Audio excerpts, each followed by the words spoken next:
After receiving shocking news from Mom that my sister Margaret, who had eloped and gone missing long ago, had returned, my son Walter and I went home, only to find, as expected, a pair of women's shoes. Moreover, my sister, Margaret, who appeared, was shockingly in her underwear. She burst into laughter and proudly boasted to me. Snagged myself a luxurious high-rise condo and a rich husband.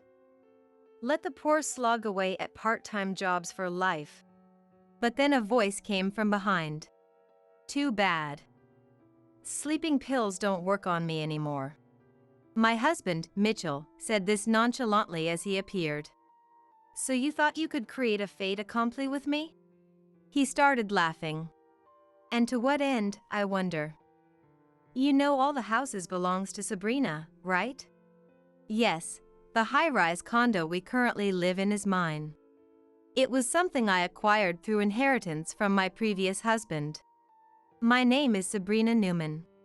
I'm a 34-year-old working for an organization involved in the preservation of American classical culture. Mitchell is a former junior of mine in graduate school, where he too studied American classics, 3 years my junior. He is currently continuing his research to finish his thesis and obtain his PhD, while still enrolled in the doctoral program. Since he has more free time, he helps with taking our son, Walter, to and from school and extracurricular activities, in place of me, who is running around working during the day. But that's not all. Frankly, Mitchell is much better at household chores than I am. He makes simple yet efficient meals. Cleans with minimal effort required to keep things tidy, other than his own study space. And handles laundry and everything related to it more delicately and carefully than I could. I'll take care of you for life. So can I ask you to take care of the housework? That was essentially how I proposed to him. Honestly, I fell for those aspects of Mitchell. I was just too busy to handle everything. I told him he didn't have to worry about living necessities and could continue his research. Even his parents were surprised. They even asked if I intended to treat their son as a toy boy, which now feels nostalgic. But in the end, after discussing our feelings, how we'd adjust our lives together, our child, and many other things, we got married, and he became a stay-at-home dad. Though it was an unusual pairing, we were getting along happily and having fun. But then, one day, something unexpected happened. It was a certain Tuesday afternoon. That day, with Mitchell's mind preoccupied with his thesis, I decided to unusually pick up Walter myself from work. Just as I was about to leave in the car, the phone suddenly rang. Hello? Mom, what's up? It was from Mom. My parents' home is located in a rural area, a 5 to 6 hour drive from the metropolitan area we currently live in. Since getting married, whether we go there for a long vacation has been a question. So, we usually keep in touch frequently through messaging apps. But it's rare for her to call me directly. Both of my parents, considering my busy work life, usually specify a time when they call. It's terrible, Sabrina. What happened all of a sudden? Margaret has come back. Margaret has? Margaret is my sister, 2 years younger than me. However, I haven't seen her for over 10 years. She ran away from home at the age of 18.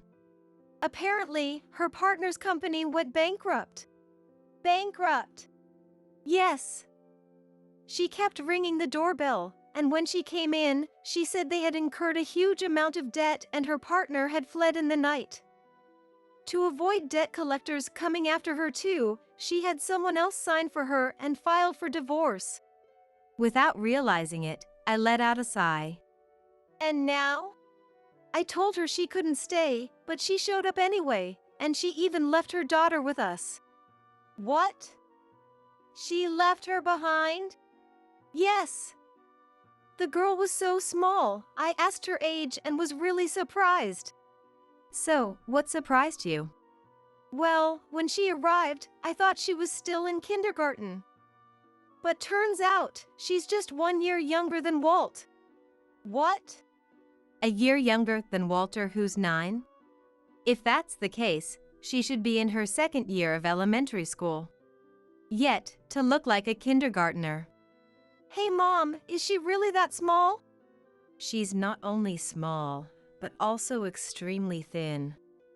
Her skin is rough, and she has cuts and bruises.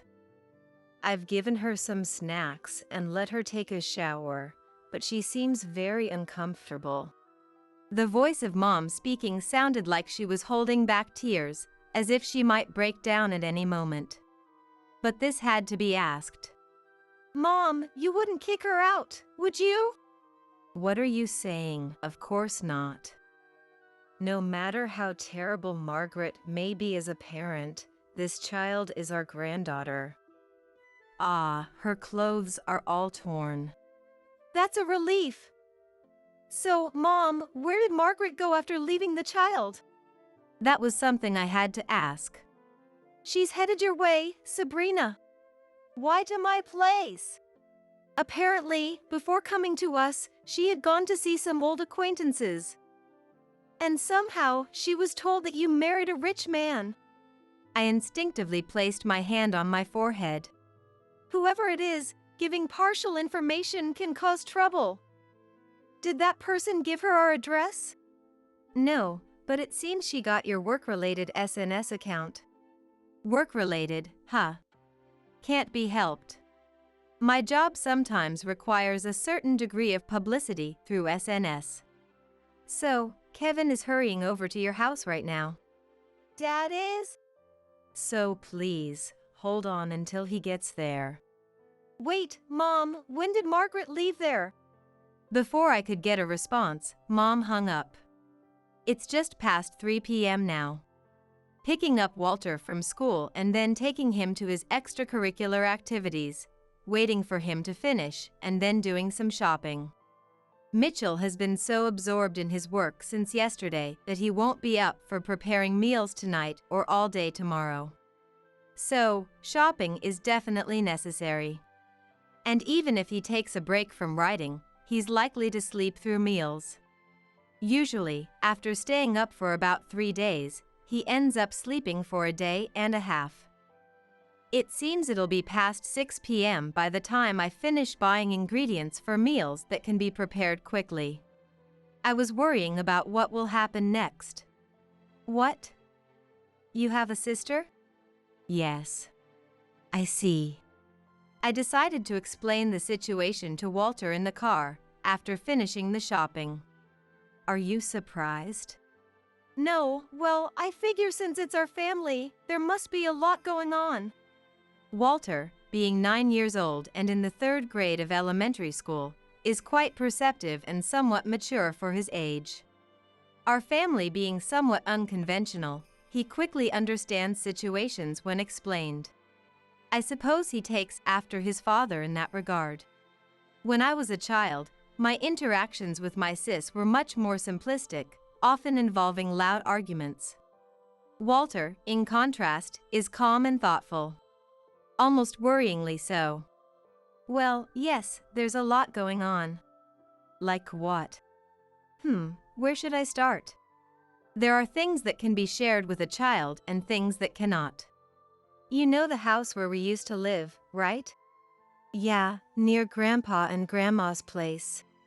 My sister didn't like staying in that town and ran away over 10 years ago with someone she loved. Wow, that's kind of cool. Wait till you hear the rest of the story. Yes, Margaret ran away at the age of 18 with a venture company president who was nearly 40 years old at the time. But it wasn't really about love. Margaret was into sugar dating. Even while she was in high school. Our family never made me or Margaret want for anything. They had saved enough to send us to any school we wished to attend, and gave us more than enough allowance every month. But it seems that was still not enough for Margaret. Margaret had gone to a private university in the city center, but at the end of her first semester, the academic affairs department suddenly contacted us. It turned out Margaret was pregnant. When Dad, furious, demanded to know who the father was, Margaret confessed the name without hesitation. It was the same person she later married and divorced on her own. Angry both at the sugar dating and the man involved, our parents told Margaret to leave. She left without argument and then cut off all communication with us. Once the initial anger subsided, concern crept in. The absence of any news from her felt like a breach of duty, adding to our parents' anger. They became the subject of rumors in the neighborhood and at work. Suffering the embarrassment of having raised a daughter who would do such a thing. Dad, who had been a strong candidate for a promotion, felt it was out of reach for a while. I've heard various painful stories about those times. However, hearing Mom's story earlier, something else caught my attention. The child is said to be 8 years old now. Which means it's not the same child that Margaret was pregnant with over 10 years ago. What happened to that child? That's something I can't help but wonder about. Mom, you look scared. I apologized to Walter in response to his comment. Is something bothering you? Yes. I'm thinking about your cousin. Eventually, we returned to the apartment, laden with bags from our shopping. But the bags were too heavy, so I decided to borrow a cart from the concierge at the entrance. Mrs. Newman, your sister, Miss Edwards, was here earlier. The concierge informed us. Wait, you let her in? We checked and copied her ID for verification. At that, I covered my eyes with my palm again. I'm sorry. It's my fault for not ensuring strict control over who comes and goes. So, I shouldn't have let her in? Well, yes, but it's okay for this time. It's my fault. Also, has Dad arrived yet? Your father? Please wait a moment, the concierge said before checking. It seems he has not arrived yet. I see. Well, when my dad does arrive, please let him in immediately. Understood. I showed a picture of Dad to the concierge, emphasizing that he should definitely be let in. Then, loading our bags onto the cart, we took the elevator up to the top floor. We're home. As expected, when I opened the door, there were women's shoes. Oh, you're back early. What came out was Margaret, flashier than in my memories, but also appropriately aged. But that wasn't the issue. What's with that outfit? Margaret had appeared in just her underwear. Walter, who had been pushing the cart beside me, was wide-eyed and speechless. What do you mean? Then she laughed and boasted to me as if she had one. Snagged myself a luxurious, high-rise condo and a rich husband. Let the poor slog away at part-time jobs for life. Walter and I were stunned.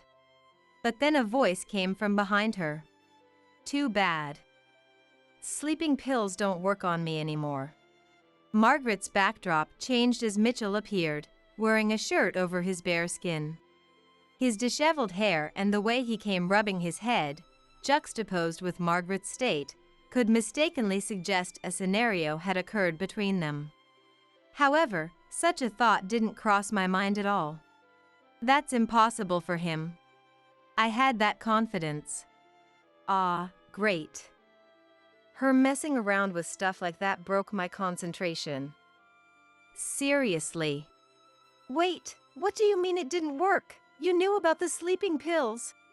I did think it was strange I was feeling so sleepy out of nowhere, but that doesn't mean I can just fall asleep because of it. That's odd, isn't it?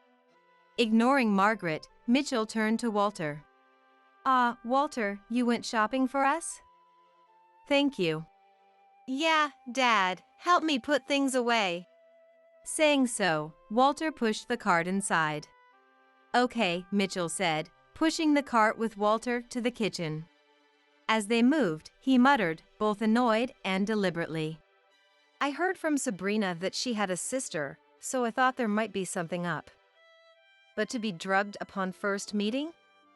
Well, my sleep schedule is all over the place anyway, and I'm so preoccupied with what I'm working on that I don't sleep unless I decide to. So, I can tell the difference between natural sleepiness and the one caused by pills.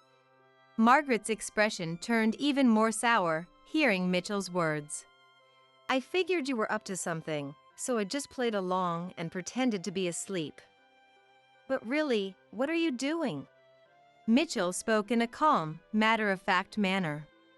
Facing him, Margaret, who had appeared confident at first, was shocked, not understanding what had happened. What's with this guy? It was a bad match for her, to say the least. I'm the one who wants to ask what's going on. What's with that outfit? And you stripped his clothes off, trying to create some fait accompli? I sighed deeply. Why has she always been so foolish? Still, it's not hard to imagine what happened here. Margaret found out I was living in a high-rise condo in the capital region and came all the way here. She then went around the neighborhood, claiming to be the sister of someone living on the top floor of a high-rise condo, gathering information. She figured out that Mitchell, while being a stay-at-home dad, was doing research related to my current job. She must have assumed Mitchell would be home alone and targeted a time when I was out. From Mitchell's perspective, after being persistently buzzed, he finally noticed the intercom to see a woman claiming to be my sister. At that point, he was still half in his research, not fully back to reality.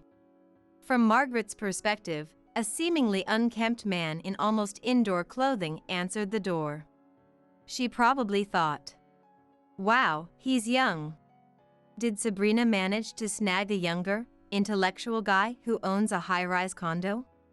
Then, she proceeded to drug him with sleeping pills she inexplicably had, strip him down, and push him into the bed, intending to present that scene to me. But Margaret doesn't know Mitchell. He's the type to lose track of time and meals when engrossed in research or writing papers. That such a scheme would be futile against someone like him is something I know all too well. What? She wanted to create a fait accompli between us. Mitchell's voice grew louder, and he burst into laughter, holding his stomach. What would that even accomplish? The house is all Sabrina's, you know? Yeah, what's this old woman talking about? What did this kid say? Well, he is my son, after all. Yours? He's pretty big for that. This guy's still in his 20s, right? Well, he's from my previous marriage. What? Remarried? So the marriage to a wealthy man. You wouldn't know, having been on the run all this time. Saying this, I finally entered my own home. As I took off my coat and placed my bag down, Mitchell made some tea, saying good job to me. Glancing around, I noticed a half-opened bag carelessly placed on the living room table. The room, clean except for my study, seemed oddly disordered just because of that bag. It was unsettling. I wanted to tidy it up immediately. What? You're not going to offer me even a cup of tea? Margaret stared at me resentfully as I enjoyed my tea. I don't feel like offering anything to someone who puts sleeping pills in drinks. Ugh. More importantly, how long do you plan on staying in that outfit? I don't want a seductress wandering around my home. First explain why you, of all people, own this high-rise condo.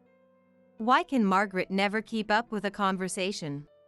Well, I suppose I'll have to explain, or she won't understand. Look, when my previous husband passed away leaving his child behind, he left us a considerable fortune. That's how I bought this place. Paid in full, not on a mortgage. Paid in full, by you? But this place costs millions of dollars. Well, it's still just 1/100th of the real estate I own now. Margaret was at a loss for words. Indeed, the top floor of this high-rise condo is entirely mine. But that's not all. I now own numerous properties and have a net worth of $200 million. Managing my passive income allows for a comfortable lifestyle, and I serve as an advisor to an organization involved in the preservation of American classical culture. Part of it for tax purposes and partly for Mitchell. My busy daily work is in my role as a director of this organization, and I occasionally receive reports on land matters. When I explained, "You own what?" "Yes, I do. You probably don't know, Margaret, but I got married right after graduating from college. Though you probably don't even know why that happened." "What do you mean?" "Because of the huge mess you made, Dad's reputation at his company plummeted, and things got very difficult." "I was already an adult. What I did was my own business." "You weren't of age at that time, though. Having a daughter who's been sugar dating since high school made people think we were incapable of proper parenting. Mom felt ashamed for a while.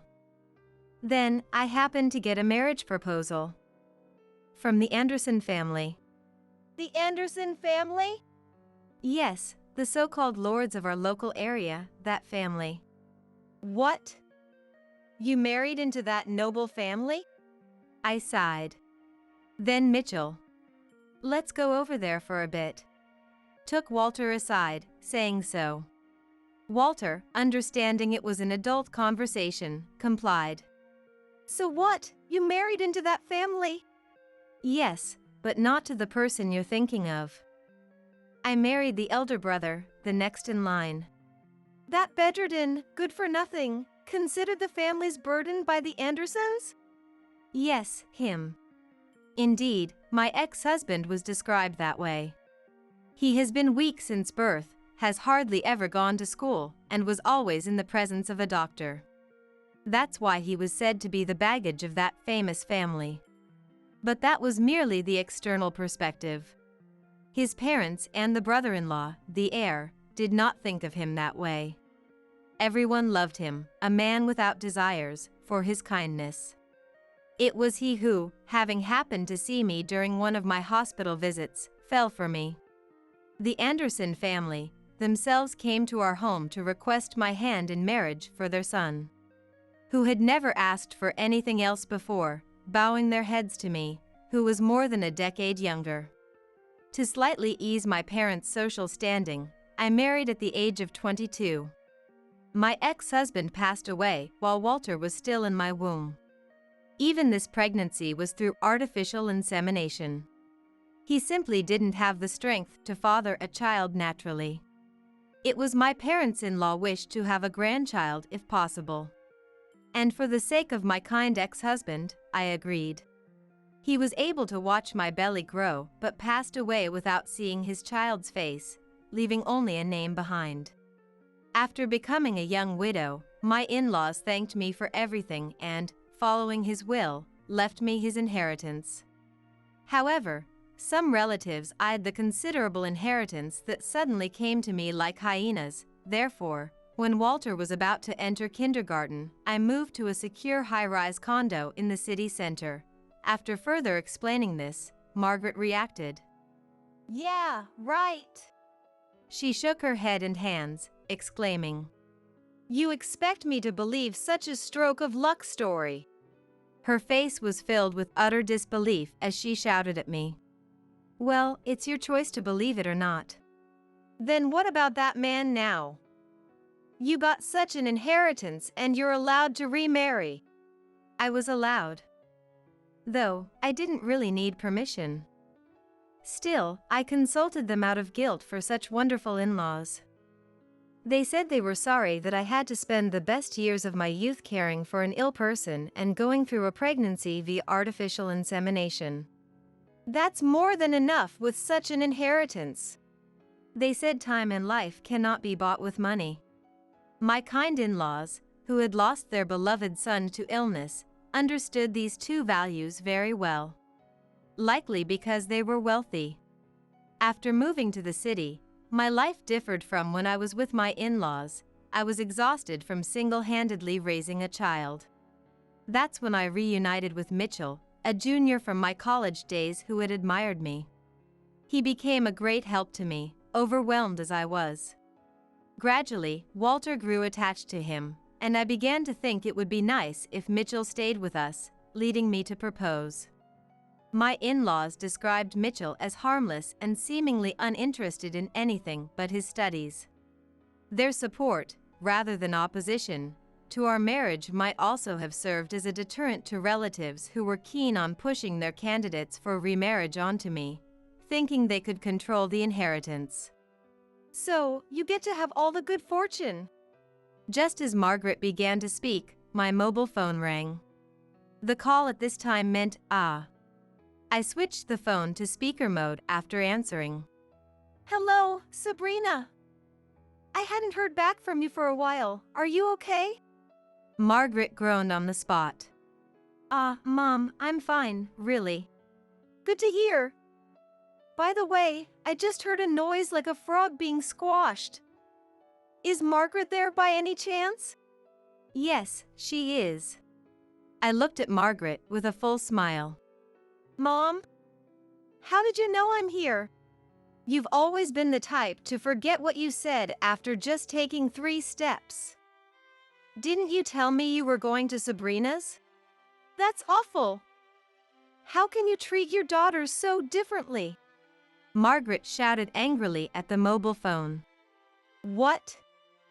Do you think you're in any position to say that? After you left, it was Sabrina marrying into the Anderson family that saved us from the mess you made. Kevin had a decent position in the company, which only made the rumors worse. That was all cleared up in just 2 years, thanks to Sabrina. The Andersons pulled some strings for us, saving our neighborhood, relatives, and Kevin's colleagues who admire him. You were about to ruin all of Kevin's hard work and progress in the most important company in our town. That's not my problem. I didn't ask him to be successful. But it's thanks to that success we could attend a private university in the city center. Yes, so? That doesn't give you the right to be self-righteous. Maybe so. But, Margaret, what happened to the child you were carrying back then? With a chilling tone, Mom asked Margaret a piercing question. What? You ran away with your partner because you were pregnant. So, what happened to that child? He took the child with him. I managed to get in touch with that person of yours. Margaret moaned. Impossible. Through Mr. Anderson's connections, when I was looking for where you guys were, I managed to get a hold of your mobile phone number. Mom said this in a way that felt like she was cornering her. The person said, "I'm sorry for running away, and I'm grateful she agreed to the divorce." It seems, though his talent for making money was mediocre, he was a better person than you. He said he couldn't say where, but he's found a job far away and intend to pay off his debts. All by himself. By himself? I questioned Mom. Yes, by himself. You can imagine what that means, can't you, Sabrina? Mom had mentioned that the child Margaret brought was in a terrible state. I quickly turned to Margaret. Your own child. Stop it. Why are you looking at me like that? Mom mentioned it. The girl you left with her was very thin. That's because things have been tough recently. Tough, yet carrying that kind of bag? I pointed to the bag carelessly left on the living room table. Clearly a brand name, isn't it? I bought it 2 or 3 years ago. And the girl, just a year younger than Walter, looked like a kindergartner, didn't she, Mom? Yes, that's right. Mom's voice grew even lower. She said her name was Alice. Did you even send her to kindergarten or school? She seems a bit delayed in speech. Of course. Grandma, is Mom over there? A frail voice came from the other side. Yes, Alice. Do you want to talk to Mom? No. I definitely don't want to go back. I don't want to return to Mom. Alice, Margaret's daughter, started crying on the other side. I don't want to end up like Ashley. I see. A horrifying truth seemed to lurk beneath these words. We've been chatting on and off. There seems to have been a sister named Ashley. It's from the past. In other words, I don't know anything about that. As Margaret hastily tried to grab her bag and clothes. Not so fast. He grabbed her hand while Walter secured the bag and clothes. Then, turning to another mobile phone. Hello, Grandpa, now's the time. As if on cue, the front door opened. Police! We received a report of a woman here on charges of illegal entry, assault, and child abuse. Sabrina. You did well to stall for time. Dad! Several police officers then secured Margaret on the spot. Are you all right, Mrs. Newman? Yes, I'm fine. The concierge was also standing at the entrance, having unlocked the door. Long time no see, Margaret. Dad. A police officer took Margaret's clothes and bag from Walter. Since there wasn't time to dress her, a blanket they had presumably brought was draped over Margaret. Pointing to the bag. We haven't checked, but I believe it contains sleeping pills. I'll be accompanying you for a blood test. My body doesn't react much to them, but I believe it's still in my system. We appreciate your cooperation. Then, over the phone, Mom asked me to switch to camera mode, revealing herself holding a small girl in her arms. Officers, it seems Margaret has harmed her first child as well, leading to the loss of a small life, our first grandchild. Alice is wearing Walter's clothes when he was much younger. Walter had been quite big for his age when he was about to enter kindergarten. But these clothes seemed to fit Alice, albeit slightly snug. Her thin, bony wrists were visible at the cuffs. Ah, those are my clothes.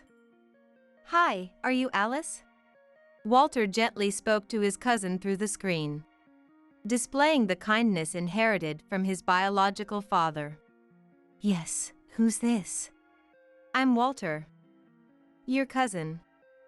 I'm 1 year older, so I'm like a brother. Brother. Mentioning brother seemed to remind her of Ashley, her sister who was no longer with them, and Alice started to whimper. Come and play sometime. The girl on the screen nodded slightly. All right, Sabrina, we'll take her away now. Sorry for the intrusion. Walter, let's play shogi later. Okay, I'll be waiting. Right after our exchange. What is this? Your own little family drama. Well, I have lost everything. Hearing this, I quickly approached Margaret and slapped her sharply across the face. Hey! You violent woman! Police officer! Arrest her for obstructing justice. As the officers restrained the struggling Margaret, one of them gave me a wry smile and gently chided. Let's not do that, please. Sorry. But I had to say this to Margaret. What do you want? Everything you lost is because of your own actions. It's nobody's fault but yours. Nothing will ever return to you, and I'll make sure of it. Alice will be part of our family. You will never involve yourself with us again. Let's go, everyone. He urged Dad to move. Right, see you later, Sabrina. I'll be waiting, Dad. Take care, Mitchell. After seeing them off, I sat down wearily. Are you okay, Mom? I'm just so tired. It was a good thing we did the shopping today, huh? Indeed. What a day it had been. It had only been about 6 hours since Mom's call. According to Dad and Mitchell, who returned, Margaret would be detained by the police for a while. I won't allow bail. Absolutely not. During a late dinner, Dad spoke with a strained voice. Since the divorce is finalized, and there's no one from her side to take her in, let's get Margaret tried in court soon. Eventually, Margaret did receive a prison sentence. After causing her family back home so much pain, leading to the death of one child, and being abandoned by the other, Margaret faced a long and solitary road ahead in life. Sometime later, my parents brought Alice to our home. "Hey, you've become quite cute." Alice blushed deeply at Walter's comment. "Where on earth did you learn to talk like that, huh?" "Dad, stop, it tickles." "Stop it." Walter laughed and played with Mitchell. Alice, watching this new father and son who were not related by blood, looked on in amazement, then turned to gaze at me and Walter. "Is it really okay to live here, Sabrina?" Alice slurred the word "live here." Adopting her was something I had resolved to do from that moment, believing it was the best course of action. Initially, I thought maybe she could be raised by my parents. However, they felt that back home, she might be burdened by the stigma of being Margaret's child. My parents planned to move closer to me after retirement. Until then, we agreed to travel together on long vacations, settling our plans.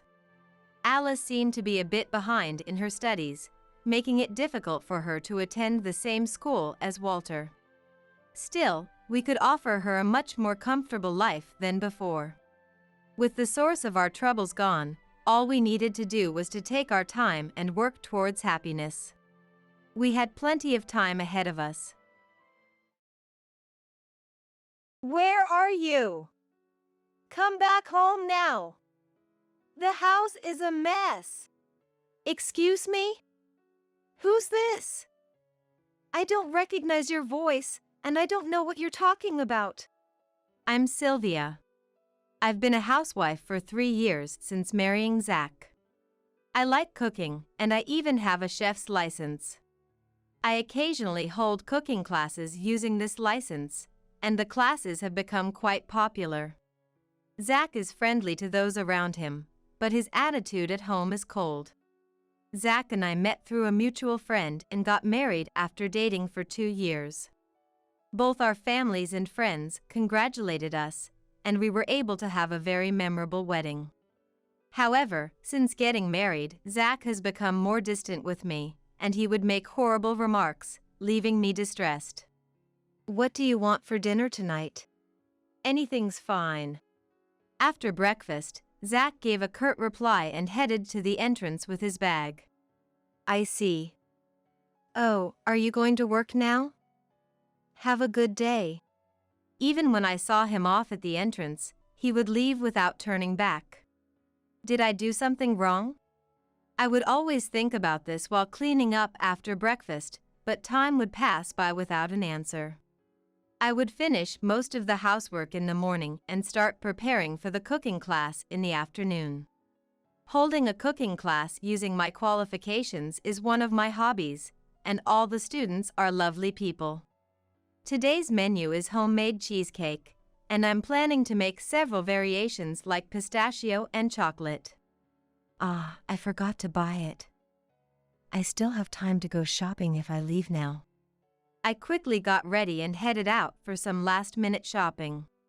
At the grocery store, I ran into one of my students. "Ah, Sylvia, hello. Are you here for today's shopping?" This woman, Tess, is a young woman who recently joined my cooking class.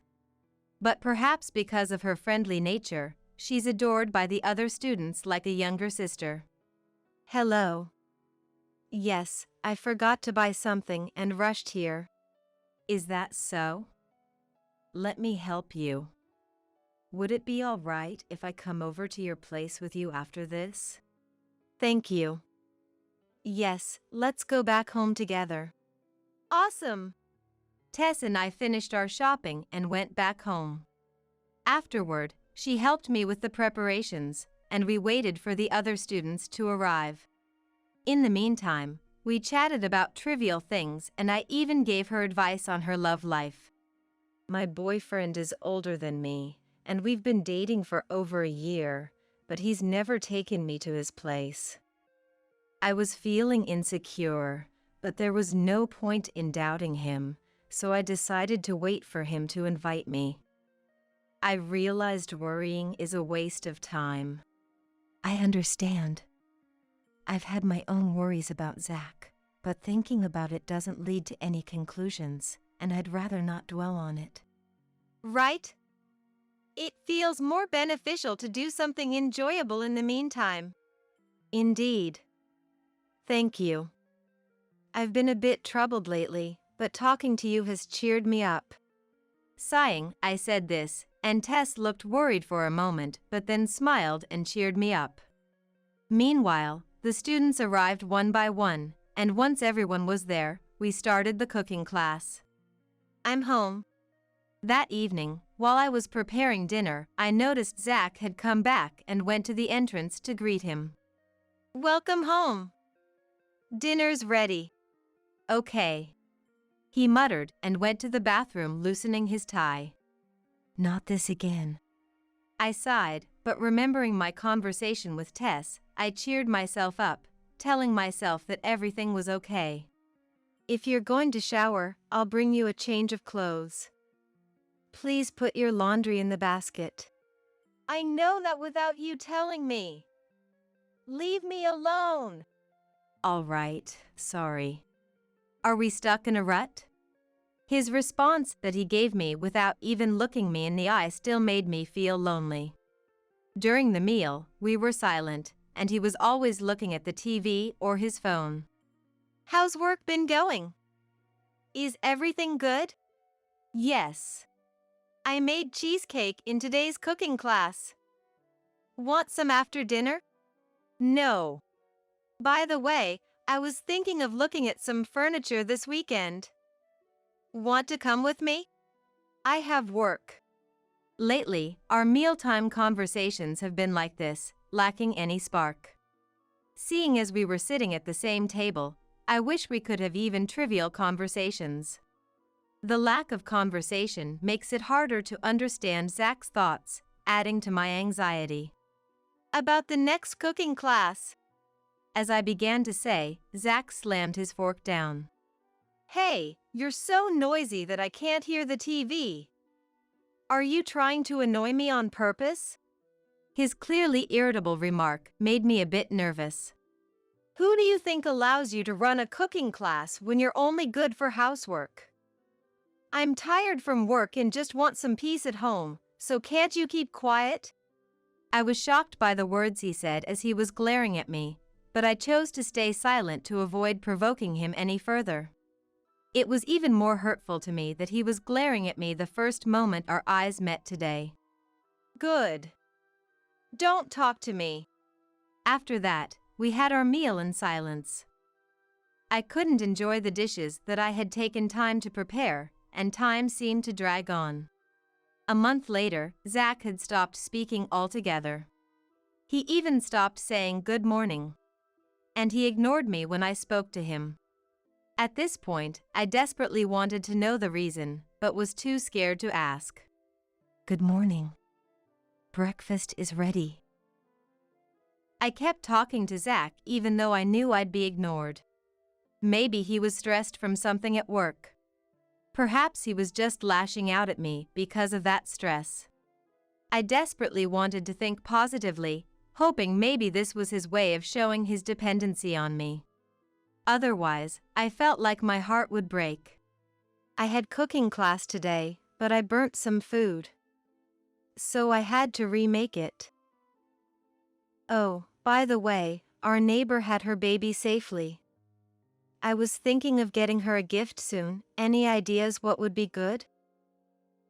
Should we get some new dress shirts soon? One of them got ruined the other day. Zach's silence had now lasted over 2 months. I was forgetting what his voice sounded like. My heart had already broken. I was starting to wonder if we could even continue as a married couple. But making decisions was difficult without knowing the cause of Zach's current state, leaving me with nothing but loneliness and anxiety about our future. Then, I fell ill and had to go to the hospital. I thought it was just a cold, but the test results came back and they were bad. I was told I needed further examination. They say illness starts with the mind, but could this be it? You'll need to stay here a few days for more tests, so please get your things ready and come back again. All right. I received the test results and pondered how to tell Zach. I hoped the detailed examination would turn out fine, but if they find something. My stress only grew on top of an already anxious daily life. Welcome back. There's something I need to tell you. I greeted Zach when he came home from work as usual and tried to start a conversation with him, but he still ignored me. But I continued anyway. I've been feeling unwell and went to the hospital. It turns out I need to go through more detailed tests. I'll have to be hospitalized for a few days. So, you'll need to manage meals and laundry on your own. Zach's expression did not change even when I talked about my health, and it was clear that he had not stopped what he was doing or showed any signs of being upset. So, you're ignoring this too? Well, anyway, good luck with that. I realized that he truly didn't care about me.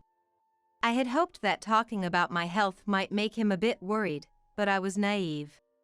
But there was no time to feel sad. Surprisingly, there was a lot to do. Unlike Zach, my students were all worried about me, and their words were so comforting that I couldn't help but shed some tears. Afterward, I went in for my scheduled hospital tests, which unfortunately came back with bad results. I was told surgery was necessary and was given a consent form. Please have your husband sign this. The doctor's words felt like a stab in the heart. I was sure he wouldn't even listen, let alone sign this paper. When I asked what to do if Zach couldn't sign it, the doctor said, "Oh, is your husband away on a business trip? Then your parents can sign it instead." Hearing that, I decided to ask my parents to sign it if Zach refused. When I returned home after a few days, no housework had been done, the laundry and dishes were piled up. Even the trash from ready-made meals hadn't been taken out. I had suspected as much. Then, as usual, Zach returned home silently and sat down at the table set with dinner. I was nervous. Welcome back. I was discharged from the hospital today. It must have been tough while I was away, right? I'm sorry. So, I need to have surgery, and your signature is required on the consent form. Could you sign it, please? After we finish eating and I clear the table, I'll leave it here for you.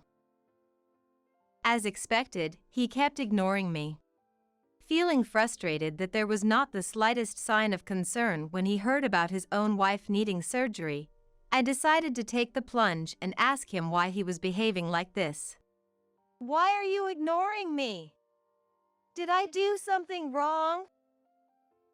It's been about 3 months, hasn't it? Please, just tell me why. Perhaps my emotional outburst was too much, because Zach stood up from his meal halfway through and left the room. Why? I collapsed, crying alone. I didn't know what to do anymore. Can we even say that we are a married couple in a situation like this? I couldn't bear such painful circumstances any longer. Maybe I needed to change myself. I tried to reboot my mind, fill it with positive thoughts, and went to sleep. Since the consent form for the surgery needed to be signed, I headed to my parents' house the next day. Zach hadn't signed the consent form I had left on the table. I wasn't expecting much anyway, so I got ready and left the house without any more sadness. Upon reaching my parents' place, they welcomed me with smiles on their faces. Seeing their smiles made me burst into tears, and they hurried to comfort me, patting my back. What happened? They asked out of concern, so I decided to tell them about my situation. After hearing my story, my parents were outraged. My father said with a stern expression, "Get a divorce and come back home right now." but without knowing the reason, I was unsure how to proceed. My parents then suggested, "Why not hire a detective agency?" even if I had no reason to suspect an affair, knowing how he spends his time outside might provide a clue as to why Zach was ignoring me. I accepted my parents' suggestion and decided to have a private detective investigate Zach's activities. The agency agreed to conduct the investigation during my surgery and hospitalization, and they would inform me of the results once my condition stabilized. They were very cooperative and ready to start immediately. Consulting with my parents and the detective agency made me feel a bit relieved from the anxiety I was bearing. My parents, who signed the consent form, also accompanied me to the hospital on the day of my surgery and waited outside the operating room the entire time. Thanks to them, I was able to undergo the surgery with peace of mind. The surgery was successful, and I had no problems with my recovery. When my condition stabilized, I contacted the detective agency, and they told me they were ready to report the results. I decided to hear the report in the hospital with my parents present. "We found that your husband is having an affair." Hearing those words made my heart race. I started to tremble slightly. My mother said, "You don't have to force yourself to hear this." but I insisted I wanted to know the details. "You have your condition to worry about, so if you would like us to stop at any point, please let us know. For now, we'll continue. The woman is a staff member at the cafe on the first floor of your husband's company building. They met there and seemed to have lunch together almost every day. They would often meet after work and then head to a hotel. We were able to obtain evidence quickly. Their relationship has been rumored within your husband's workplace for over a year now." "Over a year? We've only been married for 3 years. So he started having an affair less than 2 years into our marriage?" "It seems so." "When did you first notice a change in your husband's attitude?" Upon being asked by the detective, I realized that indeed, Zach became colder a year after our marriage. I never thought it could be an affair, but now, looking back, the timing makes sense. "Everything was normal until a year into our marriage, but then he started acting cold towards me." So he had been seeing someone since then. I feel so foolish for not realizing it. I tried to laugh it off, not wanting to worry my parents further, but I couldn't hold back my tears. My parents who were beside me looked very sad. "We understand how you feel. With this much evidence, you can file for divorce and claim alimony. It's not my place to say, but you don't need to put up with this anymore. Ultimately, it's up to you." Hearing the detective's words, I looked at the photos again. I saw Zach smiling in them. It was a smile I hadn't seen at home for so long, one I used to adore. But it was directed at another woman, not me, yet, upon closer inspection, I recognized the face. "Wait. Tess?" I hadn't noticed her when I first saw the photo because I was focused on Zach, but the woman with him was indeed Tess.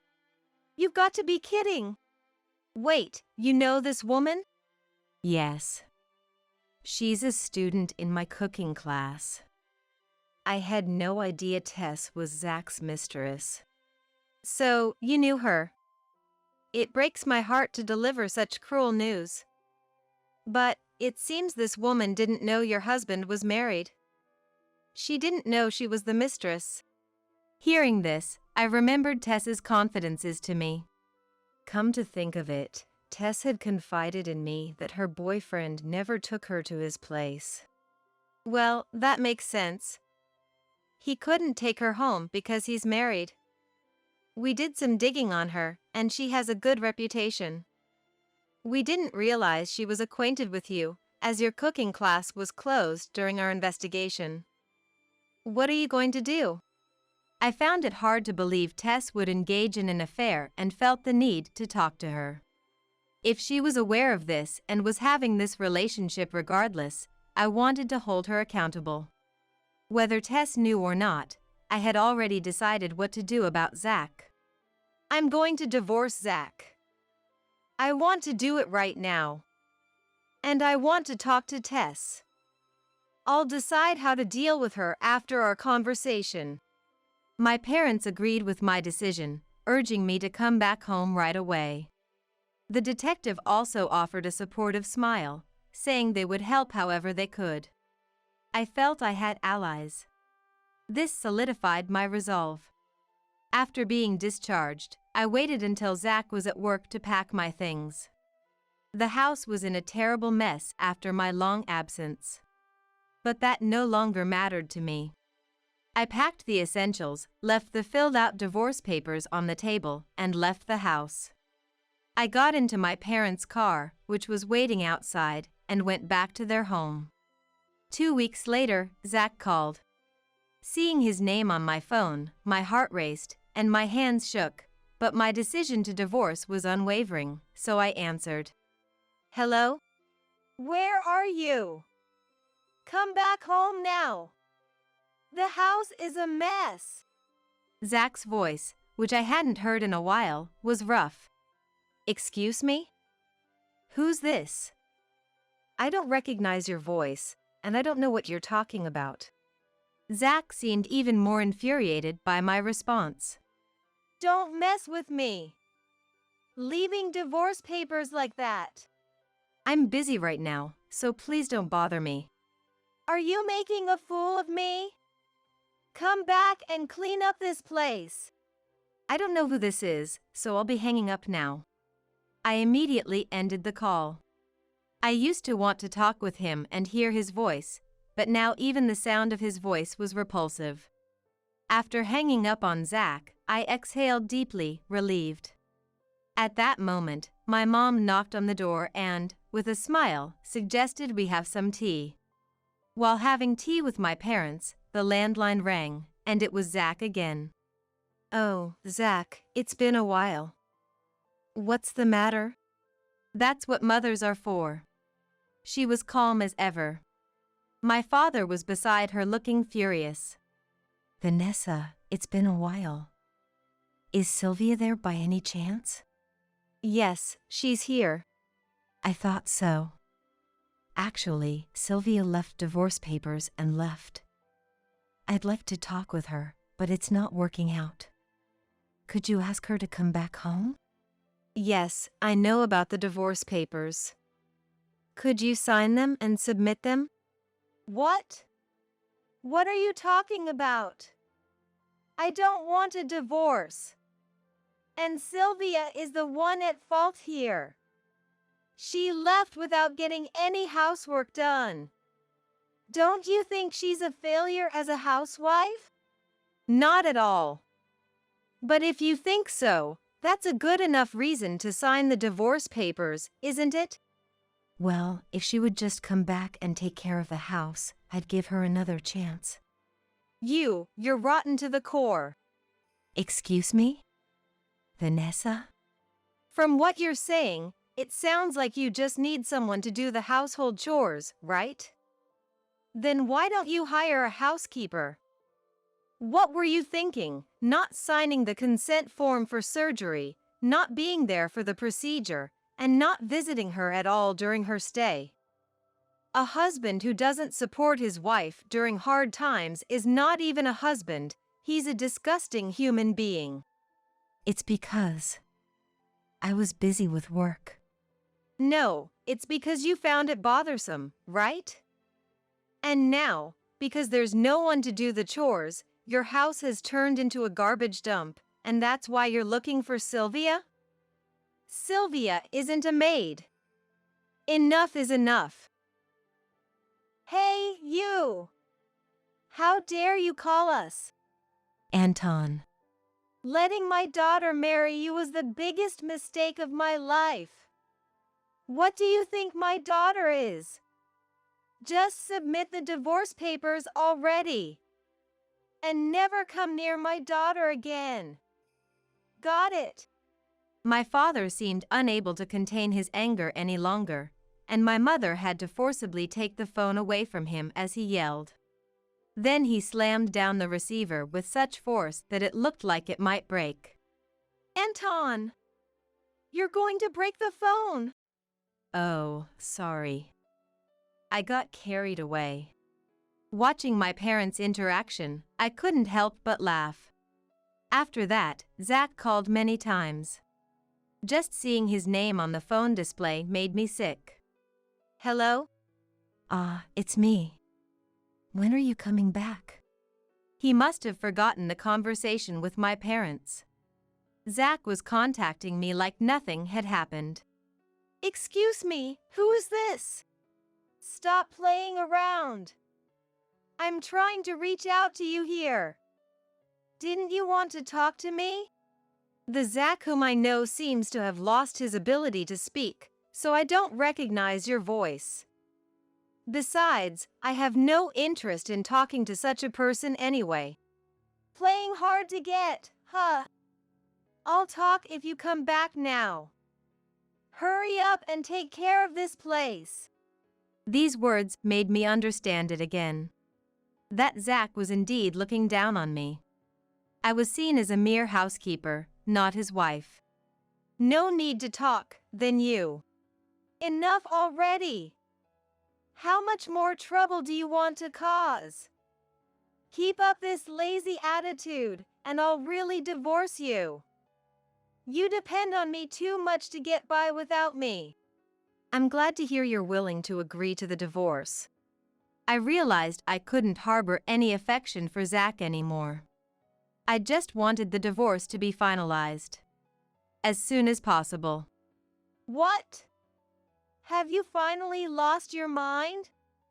You can't live without me. I wondered why I ever married such a person. I couldn't even remember what I used to like about him. You were better when you were silent. If all you can do is say such things, maybe it's best if your mouth gets sewn shut. Goodbye. I wished he would just be indifferent and sign the divorce papers already. It seemed like this troublesome situation would continue a bit longer. And today, I was supposed to talk to Tess. This matter was also important. I got ready and headed to the meeting place with Tess. Sylvia! Seeing me, Tess waved with a smile. It didn't seem like she knew about the situation. Sorry to keep you waiting. It's been a while. Yes, it's been a while. I'm so happy to see you. How have you been? Are you okay? Tess, whom I hadn't seen since the last cooking class, was concerned about my health. Thank you. Things have settled down now. Though I still need to go for regular checkups. That's good to hear. But don't let your guard down, okay? So, you mentioned you wanted to talk today. What's up? We entered a cafe and ordered drinks. And then I got to the main topic. So, Tess, you talked to me about your boyfriend before, right? His name isn't Zach, is it? When I asked, Tess looked surprised. Yes. You know Zach? That's a surprise. Tess's eyes widened. Know him? He's my husband. When I said that, Tess froze. An uncomfortable silence followed, and I could see Tess's hand trembling slightly as she held her drink. What? Husband? Zach is? What? Sylvia's. Tess seemed confused. From her reaction, it was clear she had no idea. So you really didn't know? I only recently found out that Zach was having an affair too. Tess's face turned increasingly pale hearing the word affair. Affair. I was having an affair. But it might just be someone with the same name, not the same person. I placed a photo in front of Tess. Tess hesitantly took it, and upon seeing the photo, she started crying. I was deceived. This is the worst. Sylvia. I'm sorry. I didn't know. I didn't feel anger towards Tess, who burst into tears. Instead, my anger towards Zach was about to explode. It's okay, Tess. You didn't know anything, and I don't blame you. I didn't want to hurt you, but I thought we needed to clear things up. I'm sorry. I apologized while comforting Tess, who was sobbing. I knew it would hurt her. But if she had known the truth and acted indifferently, I would have wanted to blame her. I'm thinking of getting a divorce. What about you? I'll break up with him too. This cleared up my suspicions. Sylvia, I'm sorry even though I had no idea. You must have been hurt so badly. I'm really sorry. Seeing Tess crying as she apologized, I started to shed tears too. After a while, Tess calmed down, and we decided to talk about the future. I'm planning to file for divorce and claim alimony from Zach. Don't worry, I won't ask for any compensation from you. Sylvia. Thank you. Even though I'm in a position where I should be taking responsibility too. I'll break up with Zach too. Actually, I'm furious right now. Sylvia, I know it's weird for me to say this, but I'll provide plenty of evidence of the affair. Let's teach him a lesson. Seeing Tess's willingness to help me, despite being hurt herself, made me a bit envious of her. I put down my drink and reached out my hand to Tess. Thank you. Let's do this. Yes. Tess grasped my hand, and we exchanged a firm handshake. The next day, I decided to visit a lawyer's office just in case. If Zach didn't agree to the divorce, it might go to mediation. I wanted to be prepared for that possibility. After consulting with the lawyer with the evidence provided by the detective agency and Tess, the lawyer suggested that the evidence was sufficient and recommended sending a demand letter to proceed with the divorce. I agreed to proceed in that direction. 3 days later, Zach called as usual. I had been ignoring his calls, but this time it felt like the right moment to answer. Hello? Finally, you answered my call. You've been ignoring me this whole time. I told you I don't want a divorce, so you have no choice but to come back. The house is a mess. We're getting complaints from the neighbors. It's all your fault. Come back now. It seemed like he hadn't received the demand letter yet. Well, I guess it wouldn't be delivered so quickly anyway. I thought as I replied. I told you I want a divorce. Stop saying things that are convenient for you after ignoring me for so long. Besides, there are other things you're hiding from me. Hearing this, Zach began to falter. What? What do you mean by things I'm hiding? I haven't done anything wrong. Zach? It's been a while. While Zach was trying to say something, I passed the phone to Tess. At that moment, I was having tea with Tess, so I decided to let her take the call. What? Tess? Is that you? Zach's confusion was evident even over the phone. Yep. Tess here. I was just having tea with your wife. What? My wife? What are you talking about, Tess? How pathetic. I know everything now. You've been deceiving me. And Sylvia told me about how you ignored her and about her illness. You really are the worst. It makes me sick to think that I ever dated a guy like you. Never show up in front of me again. Don't even contact me. Go to hell, you idiot. Tess's expression and tone were unlike anything I'd seen or heard from her before. I thought to myself calmly about how scary Tess could be when she gets angry. What's with you, Tess? You're different. Come on, be upbeat and positive like you always are. Shut up. Bye. Then, Tess returned to her usual smiling, cute self and handed back the phone. Here you go, Sylvia. She had such a refreshed look on her face. Even I felt a bit better listening to her. That's how it is.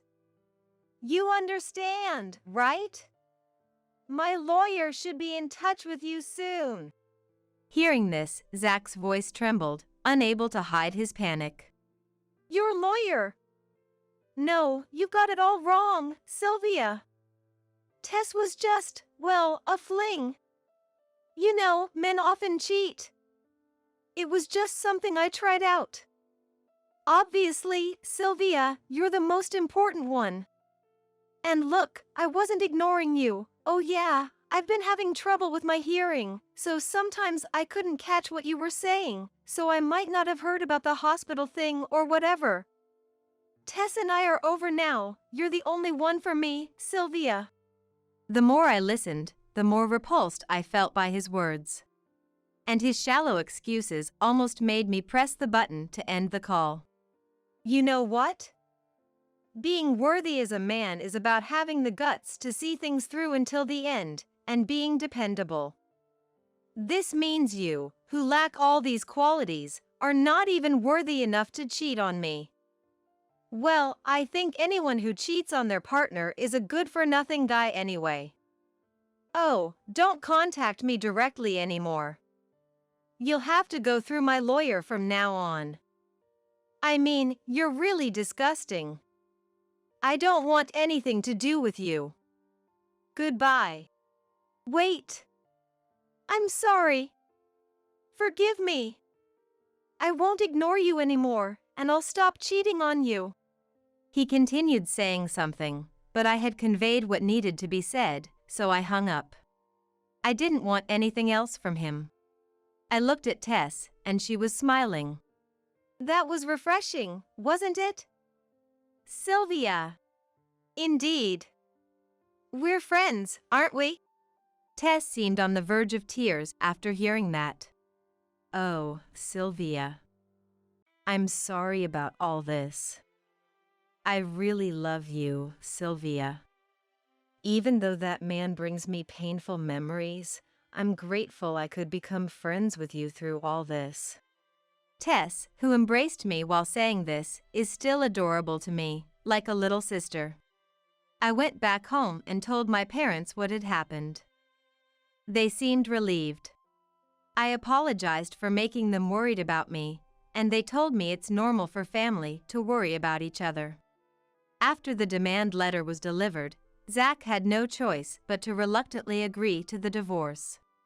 With overwhelming evidence, he couldn't make excuses and had to agree to pay the alimony. When the lawyer visited his house, it was reportedly in a terrible state, filled with garbage and a bad smell. So, the conversation was held outside.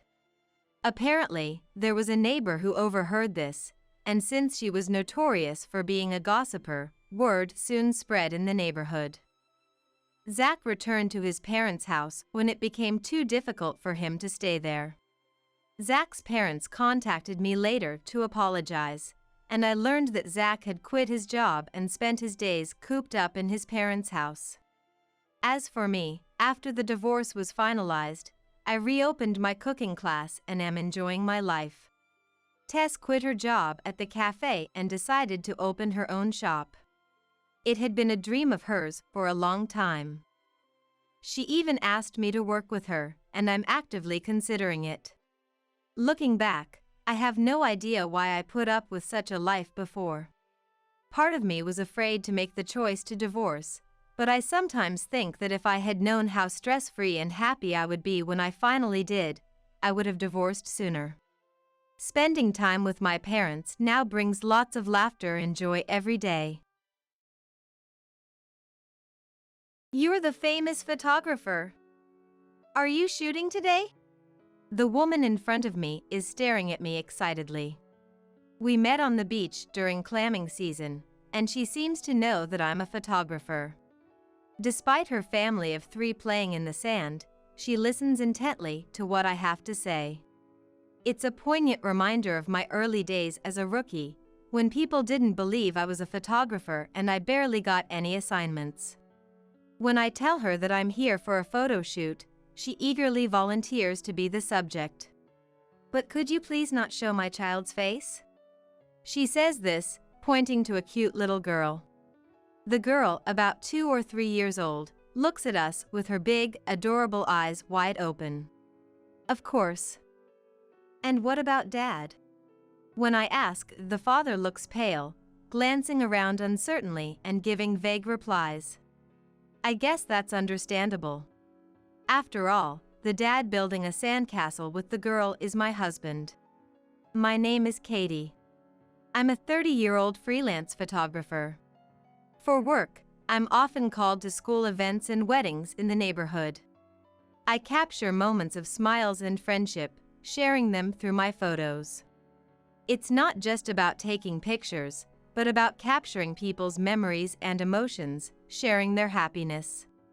Capturing these joyous moments in people's lives is my job and my passion.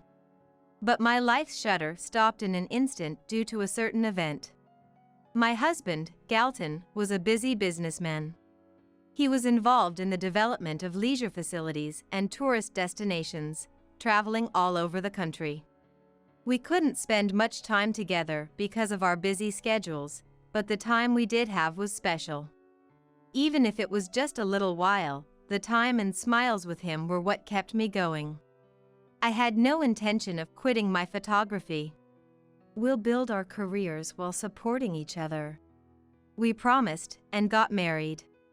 That's when I started looking for ways to work from home instead of being out and about for shoots. First, I posted landscape and permitted portraits on social media as part of my portfolio. By showcasing my work in virtual galleries like online photo exhibitions, not only publishers and peers in photography noticed me, but also a wider general audience. This led to a rapid increase in followers. Thanks to social media, I was able to do live streams, talking about my photography and even making some money from it. I would share my photos while explaining the stories and techniques behind them. Communicating through photography was fun and fulfilling. I balanced outdoor shooting with my social media presence, steadily growing my follower base. Galton was still constantly on business trips. Inevitably, I spent a lot of time with my in-laws, who thankfully took an interest in my social media activities. As I taught them how to use smartphones and social media, we grew closer, and they often tuned into my photos and live streams. Both are wonderful people, and even when Galton was away, I didn't feel lonely and enjoyed fulfilling days. However, there was a significant void in our lives. We couldn't have children. Despite numerous tests, we were unable to conceive. We both wanted kids, so years into our marriage without a child put a strain on us. Initially supportive, Galton grew tired of the financial burden and frequent clinic visits, and I could feel us drifting apart. His involvement in a major project, requiring constant travel, didn't help. His interest shifted from our elusive treatment to his challenging work. He cared less about our childlessness, talking more about work instead. I tried to understand his busyness, but we were emotionally distant. Yesterday, I had a meeting with a client, and it looks like a new project is starting. I'll be away overnight for a while starting next week. As he unpacked dirty shirts from his large suitcase, Galton told me this. He had just gotten back, but I quickly started the laundry. Galton wouldn't bother to clean or buy new shirts otherwise. It's faster and less risky this way, he would say, but I wanted to save where I could. So, about the hospital. That's impossible. You know I have to be there in person, right? I can't leave work, so let's skip it next week. I sighed quietly, so Galton wouldn't hear. I had made an appointment, but there was nothing I could do if he was traveling. Galton's actions caused trouble for his company, and it was painful to see the work he was once praised for being overshadowed by his personal life. I never wanted to be a hindrance. But, as busy as I am, it's tough. Katie, you go out for shoots too, right? Let's both keep up the good work.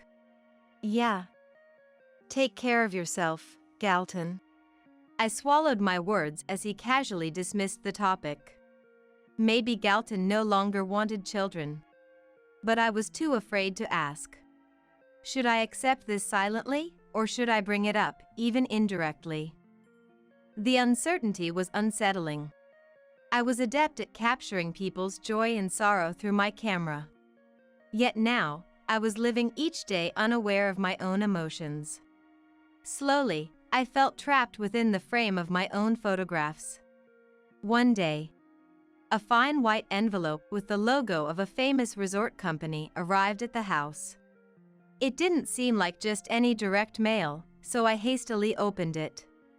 Inside was a voucher for a stay at a luxury hotel by the sea. Apparently for 3 people. Why was this sent to me?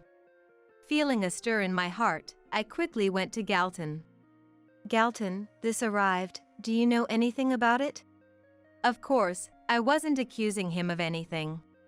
I was careful not to sound mean, just asking naturally. Galton stopped reading his newspaper and looked at me. His expression was blank, but his gaze hardened slightly, almost glaring. I had never been looked at that way before and couldn't hide the sinking feeling in my chest. That's for a colleague whose plans didn't work out, so it was sent to us. It's nothing strange, so can I have it back? He reached out his hand. Without saying a word, I handed him the envelope with the tickets, and he snatched it away. But when he saw the address, he looked back at me with clear annoyance. This is addressed to me. Don't open my stuff without asking. I was surprised and hurriedly apologized. However, it wasn't unusual for direct mail to come to my busy salesman husband. We usually disposed of the ones that arrived at home, so I was taken aback by his reaction. Sorry, I didn't realize it was direct mail. I was just checking. You should have asked me since I'm here today. Galton took the envelope to his room, and I couldn't ask any more about the tickets. Although I didn't fully understand why he needed to get tickets for a colleague, I had to accept his explanation. But then, half a month later, something else happened. In July, just before Independence Day, and when we had a memorial service planned at my in-laws, I've got a long business trip, he suddenly said. I was initially speechless. A business trip? In my work, I often get requests from families or for landscape photography. But I had taken time off for the memorial service. Freelancers and even regular companies usually have Independence Day off. And so did Galton's company, at least in the past. Galton shrugged slightly and forced a smile. It just came up suddenly. I have to work without a break. So, can you attend the memorial service for me? I knew he took pride in his work and had been serious about his career even before our marriage. But increasingly, I found myself doubting the reasons for his work and trips. In the end, he left for work, pulling his favorite suitcase. The news reached my in-laws just in time, and while they were angry at his attitude, they made sure I didn't feel uncomfortable. We're sorry you cleared your schedule for this. When I see Galton next, I'll give him a stern talking to, said my MIL, Helen. All I could do was give a vague smile. I was supposed to stay a few days after the service.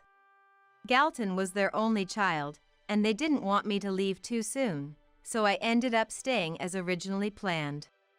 I brought my camera and took pictures of my in-laws doing housework, living their daily life, and even landscapes I don't usually focus on. I occupied my time with shooting plans, but part of me felt the absence of Galton, who should have been there. I decided to go to the beach one station away, both for work and a change of scenery. During the spring and summer holidays, the beach is lively with clam digging, and ideal family groups enjoy their time on the sands. Some people are under colorful beach umbrellas, enjoying walks and sunbathing. I walked along the beach with my camera.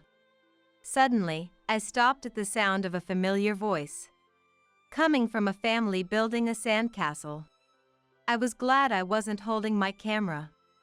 I would have dropped it at the sight. In the circle was Galton. He was with a young woman and a toddler, building a sandcastle together. They looked like a happy family, gathering white sand and shells. I couldn't believe my eyes. But the hotel voucher that had arrived at home, Galton's frequent long business trips, his indifference, it all piled up like sand before me. It would have been an ideal family scene for a photo assignment. But I couldn't believe my husband was there.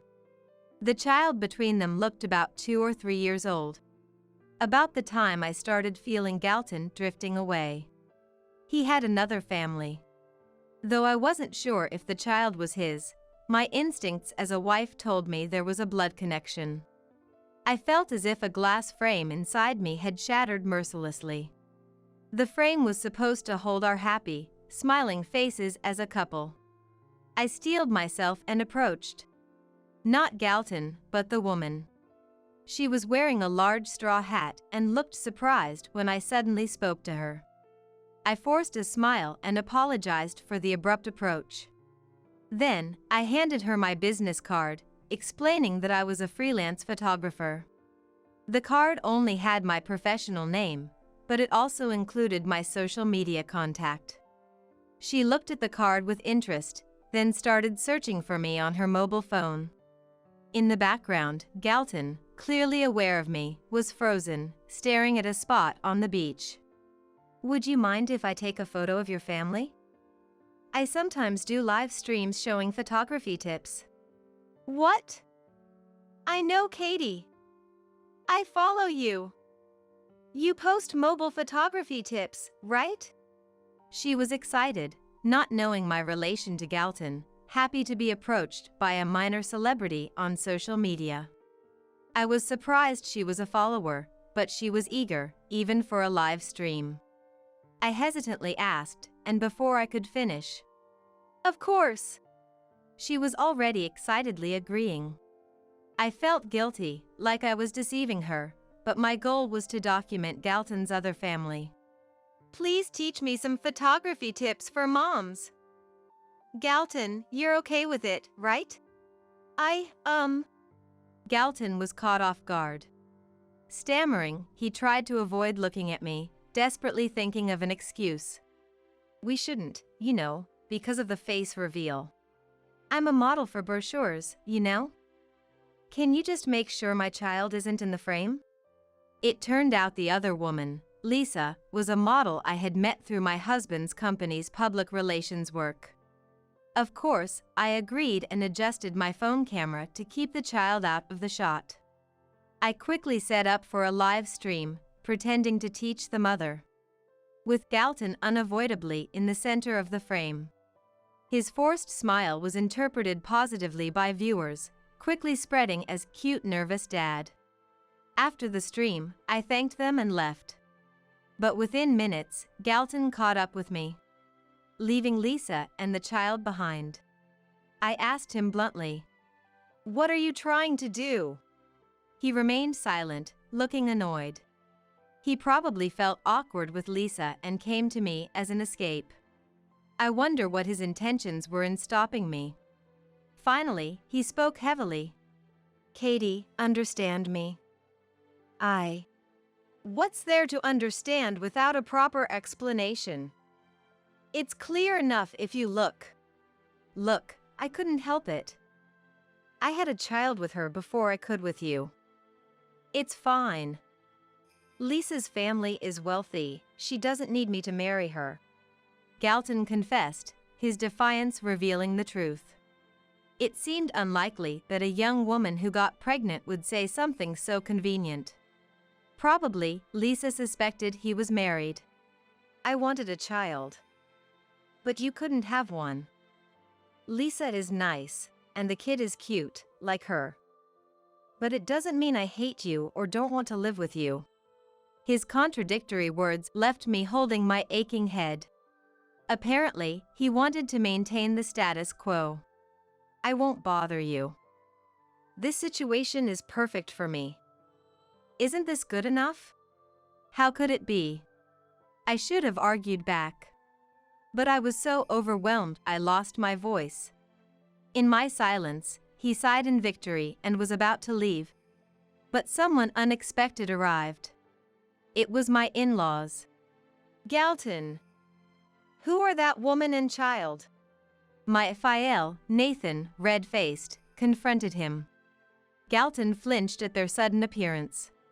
Why? We saw the live stream notification. Who's the woman and child if you were on a business trip? Skipping a visit home for some unknown woman and a child. Without waiting for Nathan, Helen stepped in to defend me, showering Galton with fierce words. I was shocked.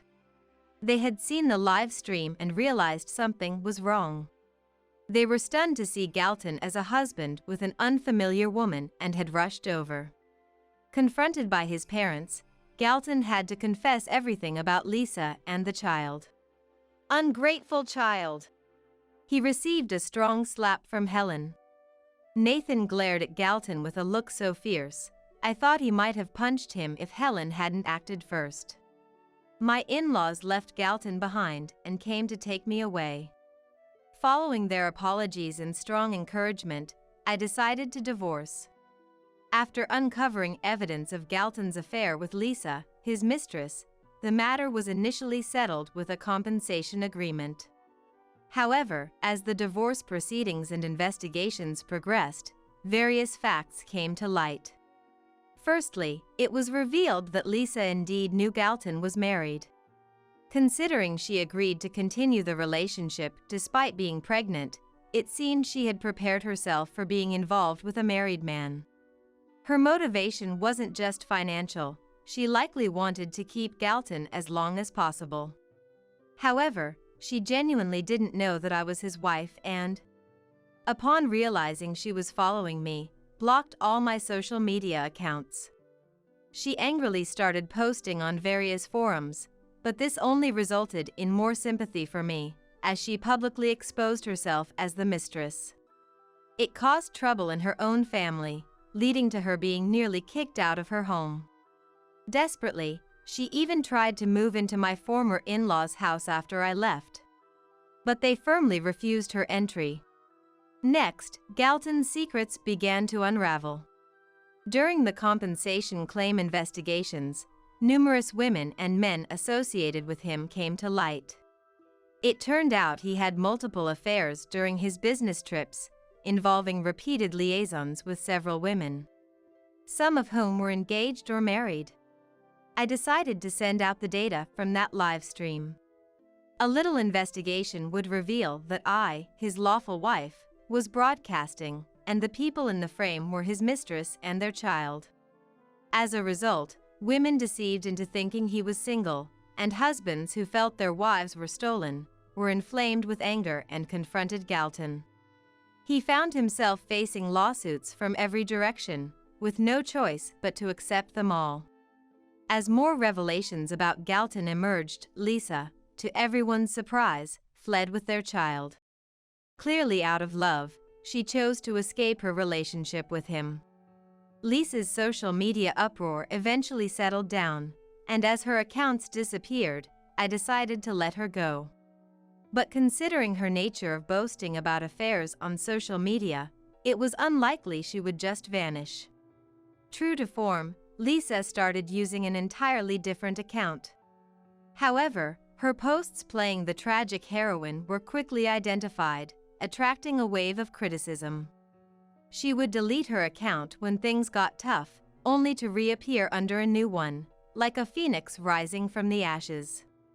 Abandoned even by Lisa, Galton's last resort was to turn to his in-laws, but they were enraged upon learning of his multiple affairs. Without any apologies and simply pleading for help, his parents decided to sever ties with their son. Following the scandal, Galton was burdened with substantial compensation payments. As the legal proceedings progressed, inquiries from his mistresses and their husbands flooded his company, complicating the situation even further. Moreover, this wasn't the worst outcome. The unprecedented scandal of his affair and child being exposed on social media was disastrous. The fact that the reveal happened during a business trip made the information spread rapidly, and the company's facilities and reviews were flooded with shocked and angry comments. The fallout from the scandal spread internally and externally, diminishing the company's trust. The executives, feeling a crisis, hastily strategized communication plans, consulting with experts due to their lack of experience in handling such situations. Meanwhile, they strictly instructed employees to provide accurate information to quell the chaos. Inquiries and condemnations from inside and outside the company poured in, and Galton's reputation plummeted. He became an outcast at work, completely isolated. Amidst the uncomfortable atmosphere, he was soon asked to resign and had to look for a new job. Originally proficient and successful in sales, he was favored by an older demographic who didn't use social media and quickly found new employment. However, his nature didn't change. Within half a year, he was involved in new scandals, such as pursuing his manager's wife and attempting to charge a shabby motel stay as a business expense. He was fired, joined new companies, and was repeatedly dismissed for causing turmoil in personal relationships. Now, he seems to be perpetually bouncing from job to job within the industry. Meanwhile, I've maintained a relationship with my former in-laws after the divorce. They've been considerate, allowing me to live peacefully. Their support was crucial for me to move on and start anew after ending my relationship with Galton. Following the divorce, I struggled with photographing children, finding it painful. My in-laws, despite being betrayed by their son, strived to present a united front, supporting me. They helped me believe that my relationship with Galton wasn't everything and that I could trust again. One day, I captured a photo of them talking peacefully. I plan to feature this photo in my upcoming online exhibition as the main piece. Although they were quite shy about it, I believe they'll be happy with it in the end. Louis' house is ours now. Get out. After Louis, my father-in-law, passed away, my husband Dennis started claiming my childhood home for himself and his parents, saying things out of turn. Don't you guys know? Hearing Dennis' shallow words made me go beyond dismay to laughter. My retaliation against Dennis, who had looked down on me, sent his family to rock bottom. I am Madonna. I lived with my husband Dennis and my father Louis. My mother passed away when I was in high school, and afterward, my father raised me with a lot of love. I love my father dearly. When my father became elderly, over 70, and I was worried about him, Dennis readily agreed to live together in my childhood home. Are you sure this is okay? I can manage on my own, you know. My father worriedly said to me. What he was talking about was living together with me and Dennis. Recently, when I suggested to my father that I wanted to live together, he initially looked happy but then became concerned quickly. I appreciate it, but won't I be a burden on your and Dennis' life? My father always worried about me first. However, when I told him that I wanted to be with him and that Dennis had agreed, my father smiled and happily agreed. And today is the moving day for me and Dennis. We are unpacking the boxes that the movers brought in. Come on. You're saying it again. I told you before that's what I wanted, right? Yes, Louise. Plus, it's closer to work from here, and it helps me out too. My father smiled a little and said, "I see," when Dennis and I told him this. After unpacking for a while, we went to the living room, where my father had made us warm coffee. I was about to have coffee when I heard someone coming down the stairs. I thought you might be taking a break, so I prepared some for you and Dennis as well. Tired, Dennis and I gratefully accepted and took a break, chatting with my father. Watching us, I felt our future life would be more enjoyable than before, which made me happy. After resting for a while, Dennis and I went back to our room to continue unpacking. Rolling up our sleeves, we motivated ourselves to push a little further. Hey, you can quit your job if you want. Stay by Louis' side. While working, Dennis made an unexpected suggestion. I stopped, surprised. What? What do you mean? Because, by living here, we've reduced the rent we used to pay. So, you could quit your job and take care of Luis, talk to him. It'd give you peace of mind, right? Currently, Dennis and I both work, and I handle the household chores. Dennis helps with the chores occasionally, but it's been quite busy nonetheless. I was a bit troubled by Dennis' suggestion and told him I'd think about it. Indeed, having more time to be with my father was appealing. And the thought of being able to focus on household chores seemed to lessen my burden. Dennis' proposal was attractive, but it meant relying on his income, which worried me about becoming a burden on him. Dennis had already agreed to the cohabitation. Could I rely on him even more? With our living situation changing from today, I decided to keep living as we had been for the time being. Dennis told me not to push myself, but the cohabitation was my suggestion.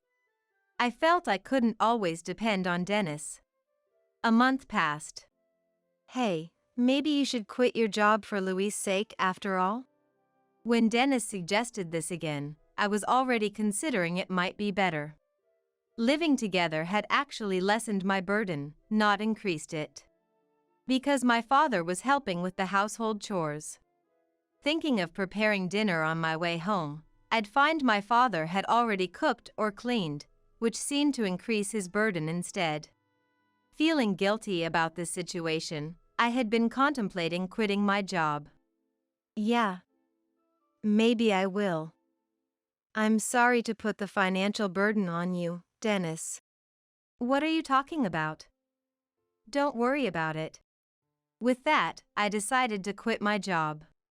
When I told my father, he said he'd take care of the household chores and that I should not worry about working, but when I insisted that I wanted to do the chores, he thought for a moment and then agreed.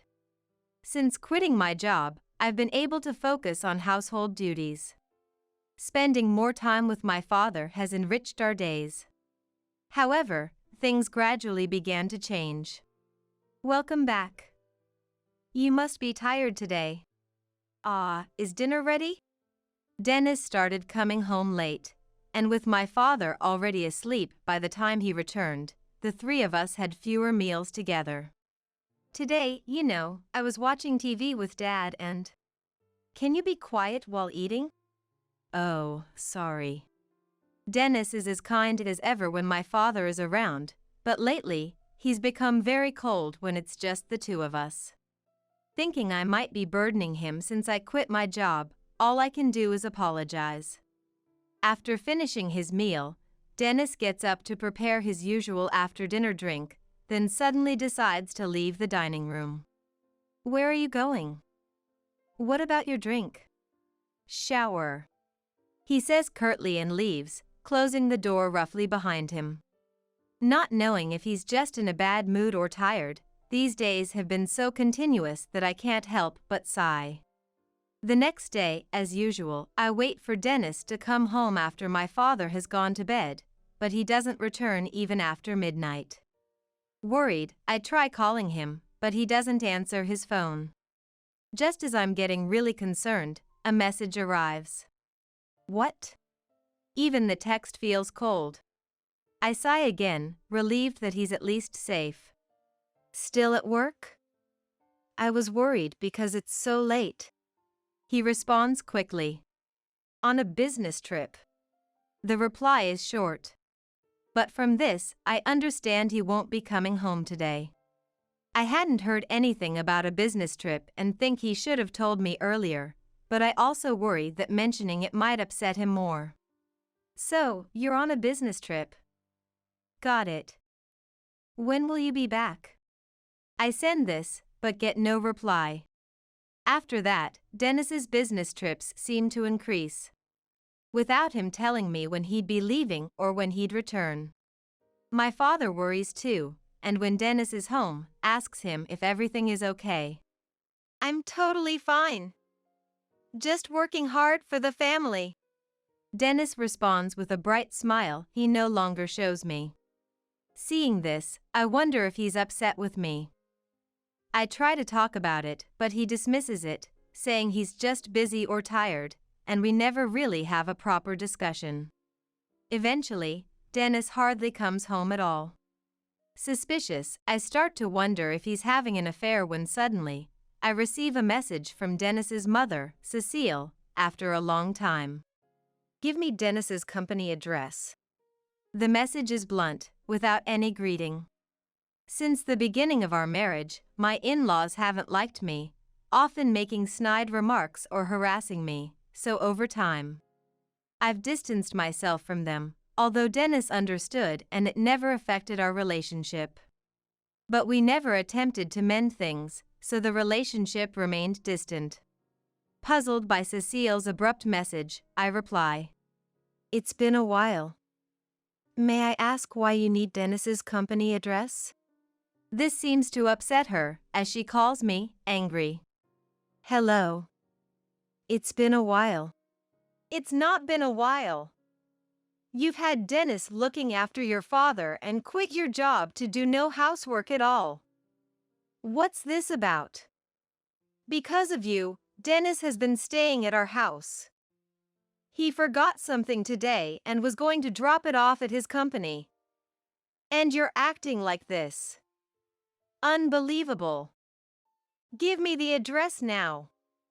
Also, from now on, Dennis will be living with us. Stunned by Cecile's barrage, I learned Dennis had been going back to his parents' house on the days he said he was on business trips. Shocked that he had told his parents such things, I feel betrayed. Despite him saying it was okay for me to quit my job and to stay by my father's side, realizing Dennis's true feelings was heartbreaking. Unable to argue, I give Cecile Dennis's company address and hang up. Trying to calm down, I'm making coffee in the living room when my father comes in. Smiling as usual, I ask him, "Want some coffee?" He looks at me closely, smiles, and says, "I might just take you up on that." As we sit drinking coffee together, my father starts to talk. When your mom and I were younger, we used to argue a lot. Misunderstandings, miscommunications, but we always resolved them by talking honestly.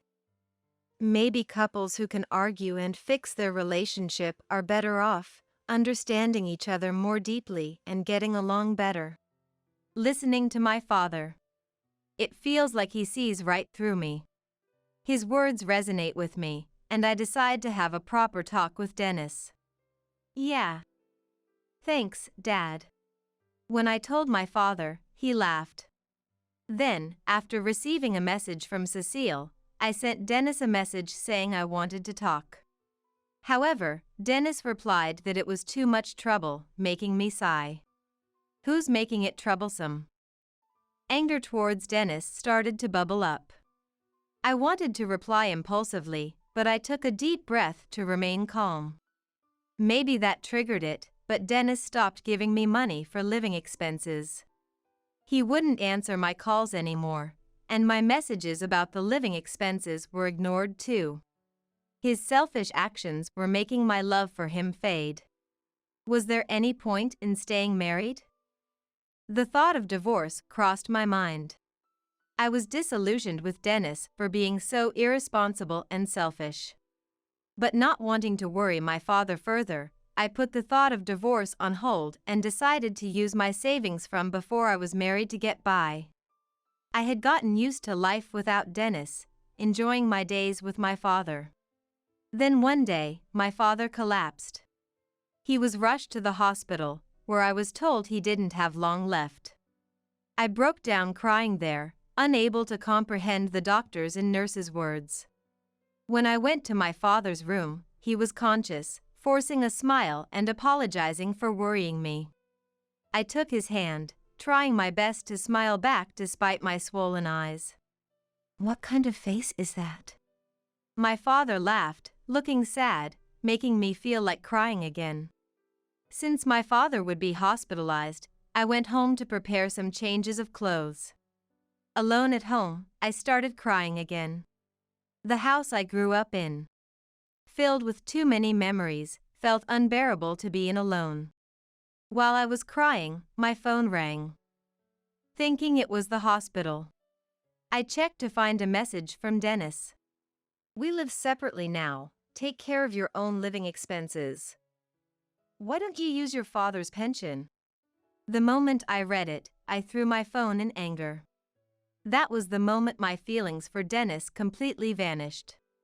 Shaking with anger and sorrow, I tried to calm down, wondering what my father would think of me now.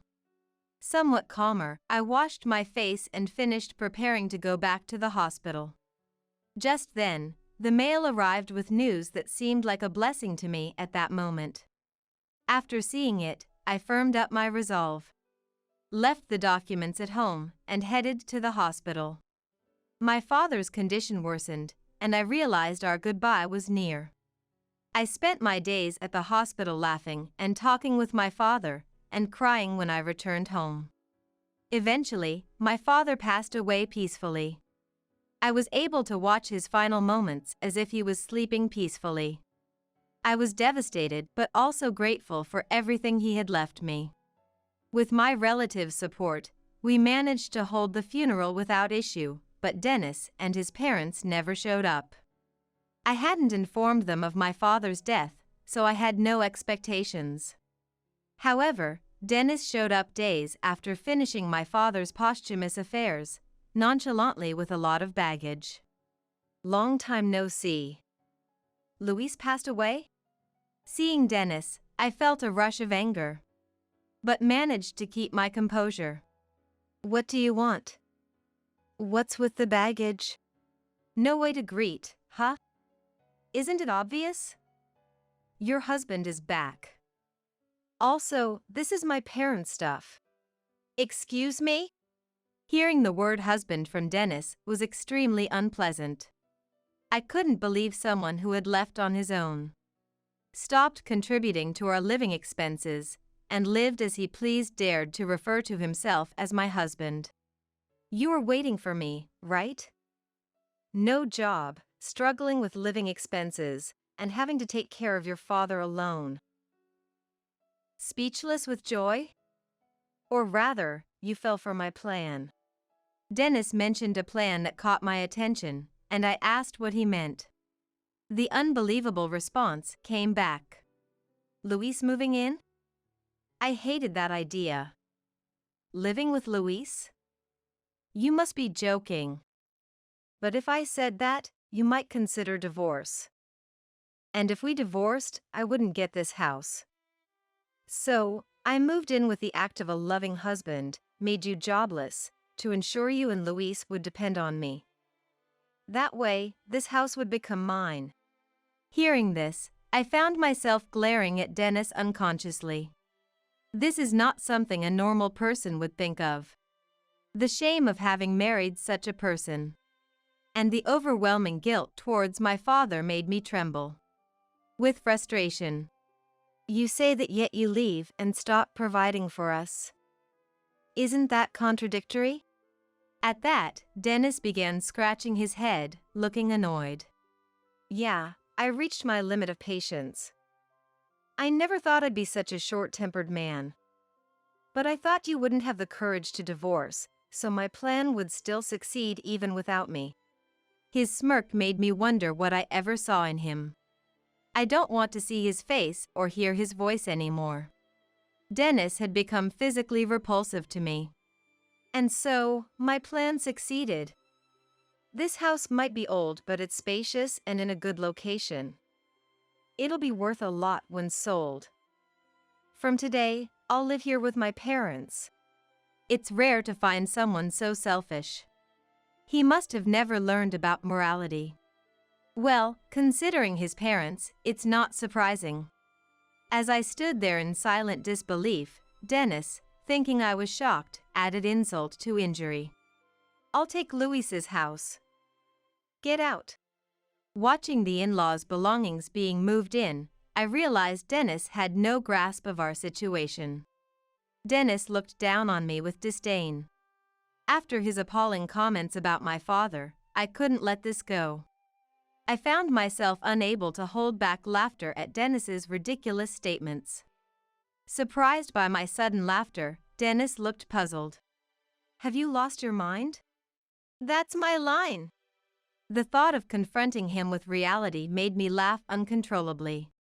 As Dennis began to rage, I ignored him and stated the facts. Do you guys not know? This is my house. It will never be yours. My words left Dennis frozen, and I went for the kill. Besides, you and I are strangers now. Haven't you heard from Cecile? Laughing, I watched as Dennis was left speechless, and then began to make a call. It seemed he was calling Cecile. Mom? Madonna's saying something nonsensical. We're not divorced, right? She said you should know. What's that about? What? You sent it? What have you done? Listening to Dennis, it seemed he was beginning to grasp the situation. Dennis ended the call with a twisted face. You filed for divorce? Yes.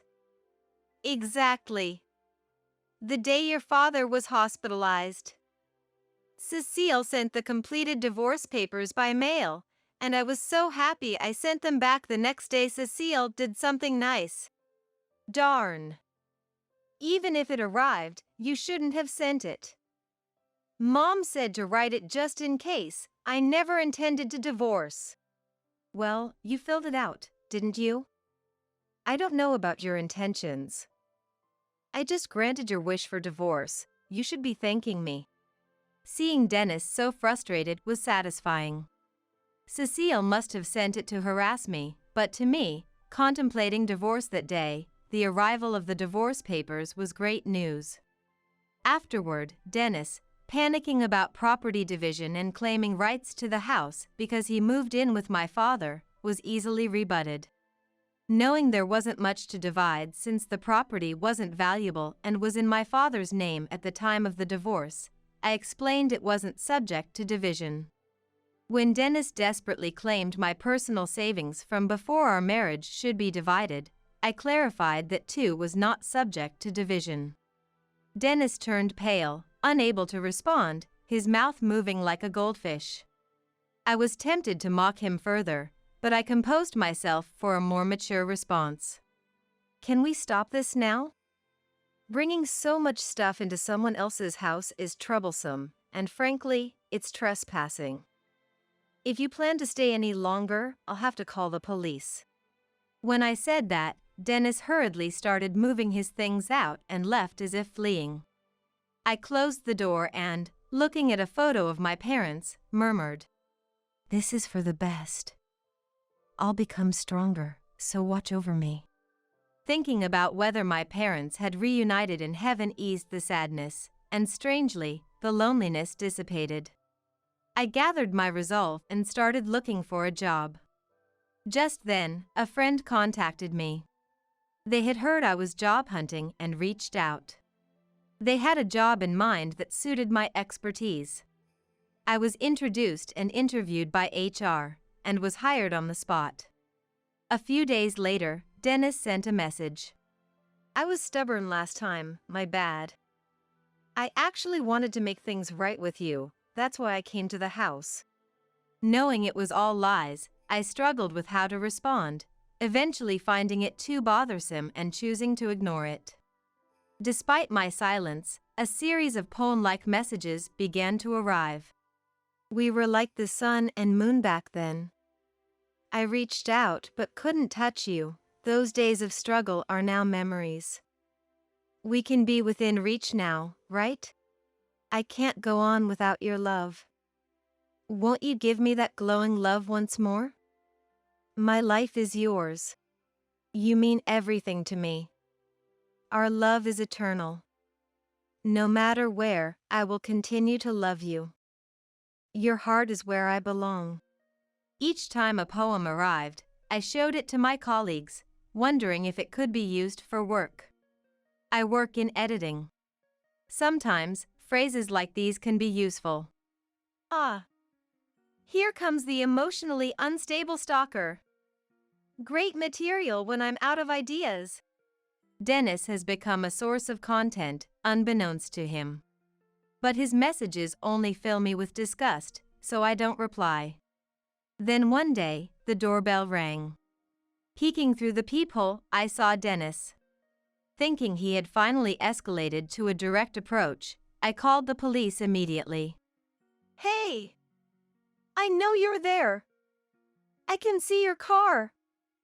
Please, just hear me out. I'm really in trouble here. There was talk of moving into this house, and my parents seem to have sold our family home. I have nowhere to go. Please help. Despite his pleas from outside, it's a stranger's problem to me, not mine. Didn't he realize this wasn't his home when he didn't retract his claim after finding out? The messages sent showed he hadn't given up, but his and his family's naivety was astonishing. Soon, the police arrived and had to persuade Dennis, who resisted fiercely and was eventually taken away. Messages continued to flood in, and when I ignored them, my in-laws began contacting me. Initially, they called, but as I ignored them, they resorted to messaging. How could you know we're in trouble and not help? Call us back immediately. Why not have a proper discussion once? We were family, after all. Isn't this too cold? We had to sell our home because of you, now living in an old apartment. Why won't you vacate the house? You received an inheritance from your father, right? We quit our jobs, expecting not to struggle. Take responsibility. Herman, my FIL, said this, and it was clear the apple didn't fall far from the tree. Did they really think their decisions would just work out? Their messages were infuriating. How much more could they belittle people? I had planned to ignore them, but ended up blocking Dennis and my in-laws. I considered changing my contact information, but didn't want to go that far because of them. I was at my limit of patience. After blocking them, I hoped for a peaceful life, but my expectations were naive. Later, my former in-laws showed up at my house. As much as I wanted them to stop, being known made such situations inevitable. Yet, leaving this house full of memories was unthinkable. Come out already! Don't you know we're in trouble? Fix your mood already. I'm saying we should get back together. Ignoring someone in trouble is questionable behavior for anyone. The doorbell kept ringing. The front door was being pounded on. I had called the police without mercy, but then suddenly, the noise stopped. Curious, I looked through the peephole and saw a man, familiar somehow, arguing with my former in-laws. More than talking, it seemed like a confrontation. You're causing trouble. Go home, all of you. The former in-laws were unsettled by the sudden appearance of the man. What did you say? Who are you, anyway? Could you be the affair partner? Despite being taken aback, the former in-laws retorted, to which the man responded with a look of disdain. That kind of thinking is why nobody takes you seriously. Do you see your surroundings? This is a residential area. Look, your disturbance has drawn a crowd. It's really loud. Although I could only see so much through the peephole, indeed, neighbors had started to gather. This is embarrassing for me too, I sighed. However, realizing their predicament, the former in-laws started panicking, stuttering. But. By then, the police had arrived. It seemed one of the officers had been here before, as they recognized Dennis and said, "You again?" Hearing this, the former in-laws' faces turned bright red. "Do you realize how much trouble you're causing? Have some shame," the man said before leaving. Internally, I thanked him, feeling a bit relieved. Afterwards, the former in-laws were escorted away by the police amidst onlookers, who then dispersed. Hours later, the doorbell rang again, and peering through the peephole, I saw the man who had confronted my former in-laws. Surprised, I hesitated but eventually, cautiously opened the door to find the man smiling at me. "It's been a while. If you were back, you should have told me." Though the man looked familiar, I couldn't place him until he offered a clue. "Can't remember?"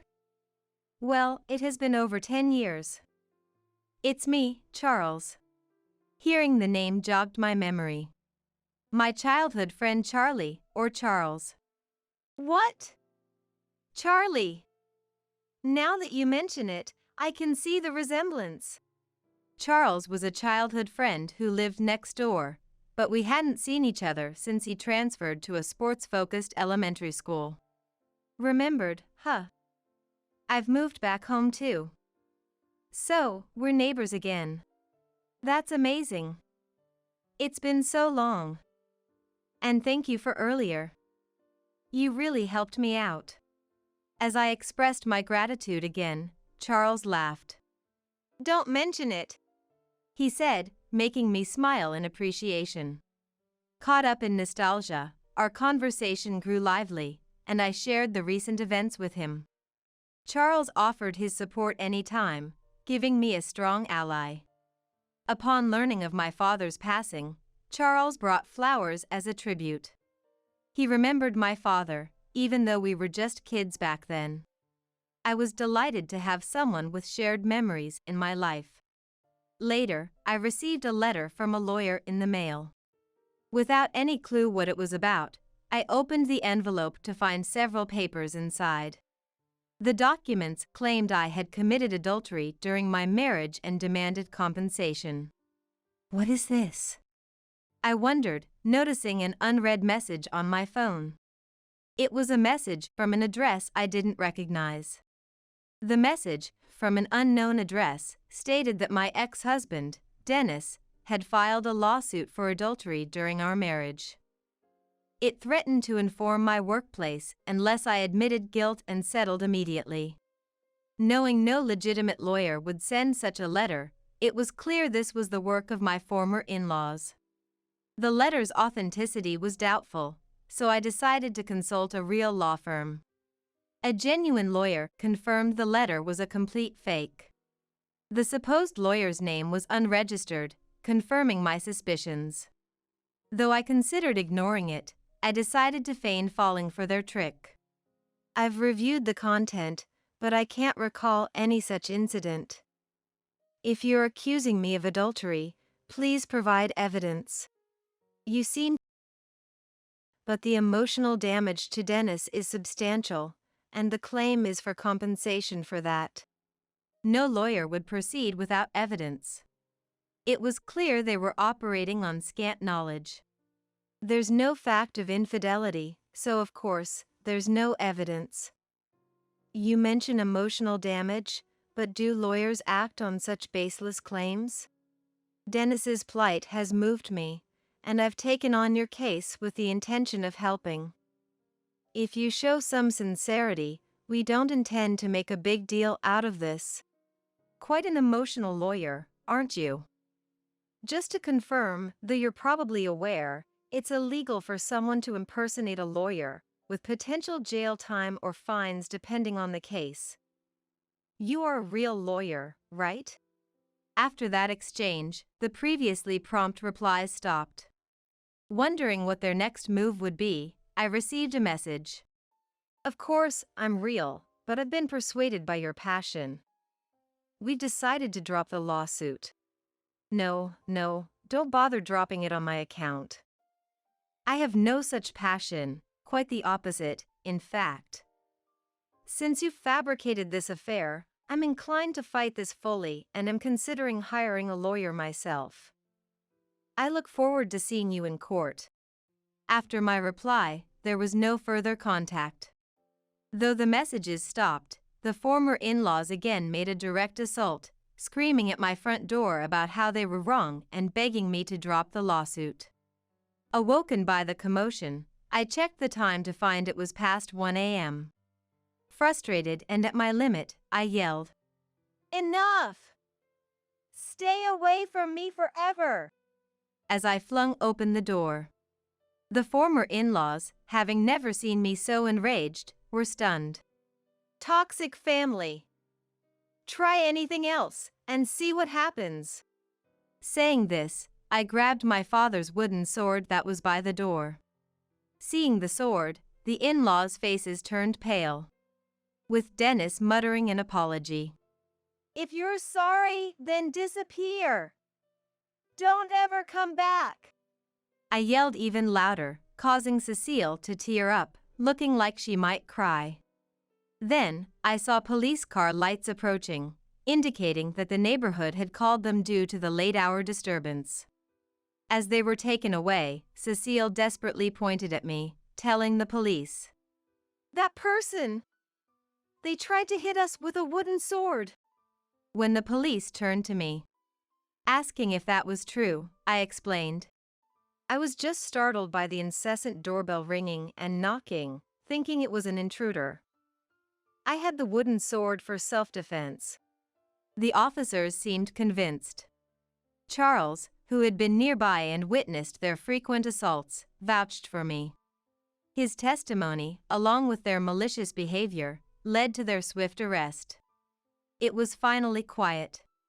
The next day, encouraged by Charles, I filed a complaint. Given the repeated police incidents, it was smoothly accepted. Charles had noticed the previous day's commotion and had come over, hearing my shouts. He later joked about how terrifying I sounded. Eventually, the former in-laws were issued a restraining order, halting their attacks.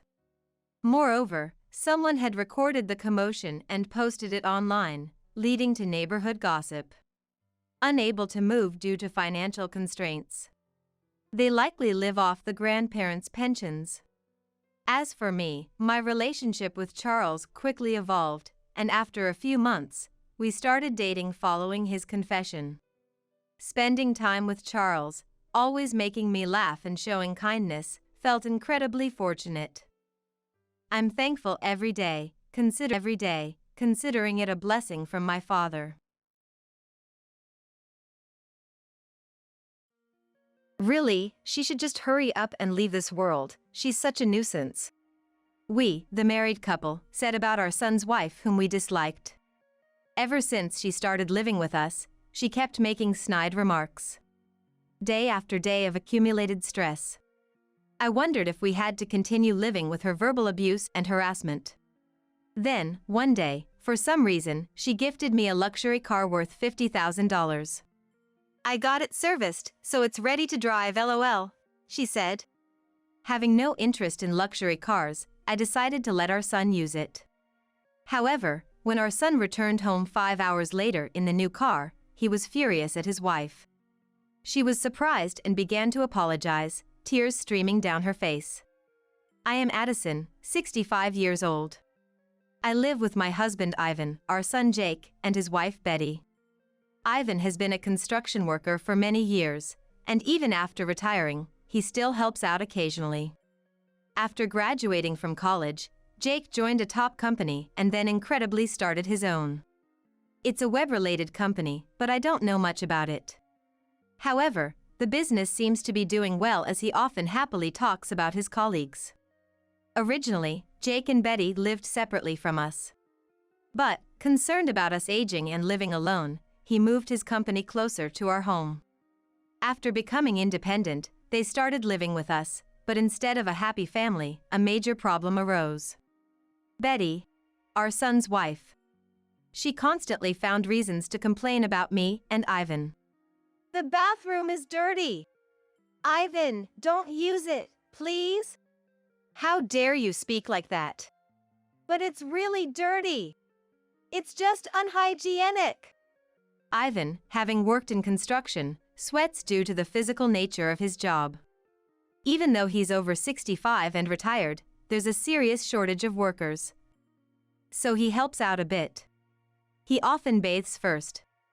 But it always causes a conflict with Betty.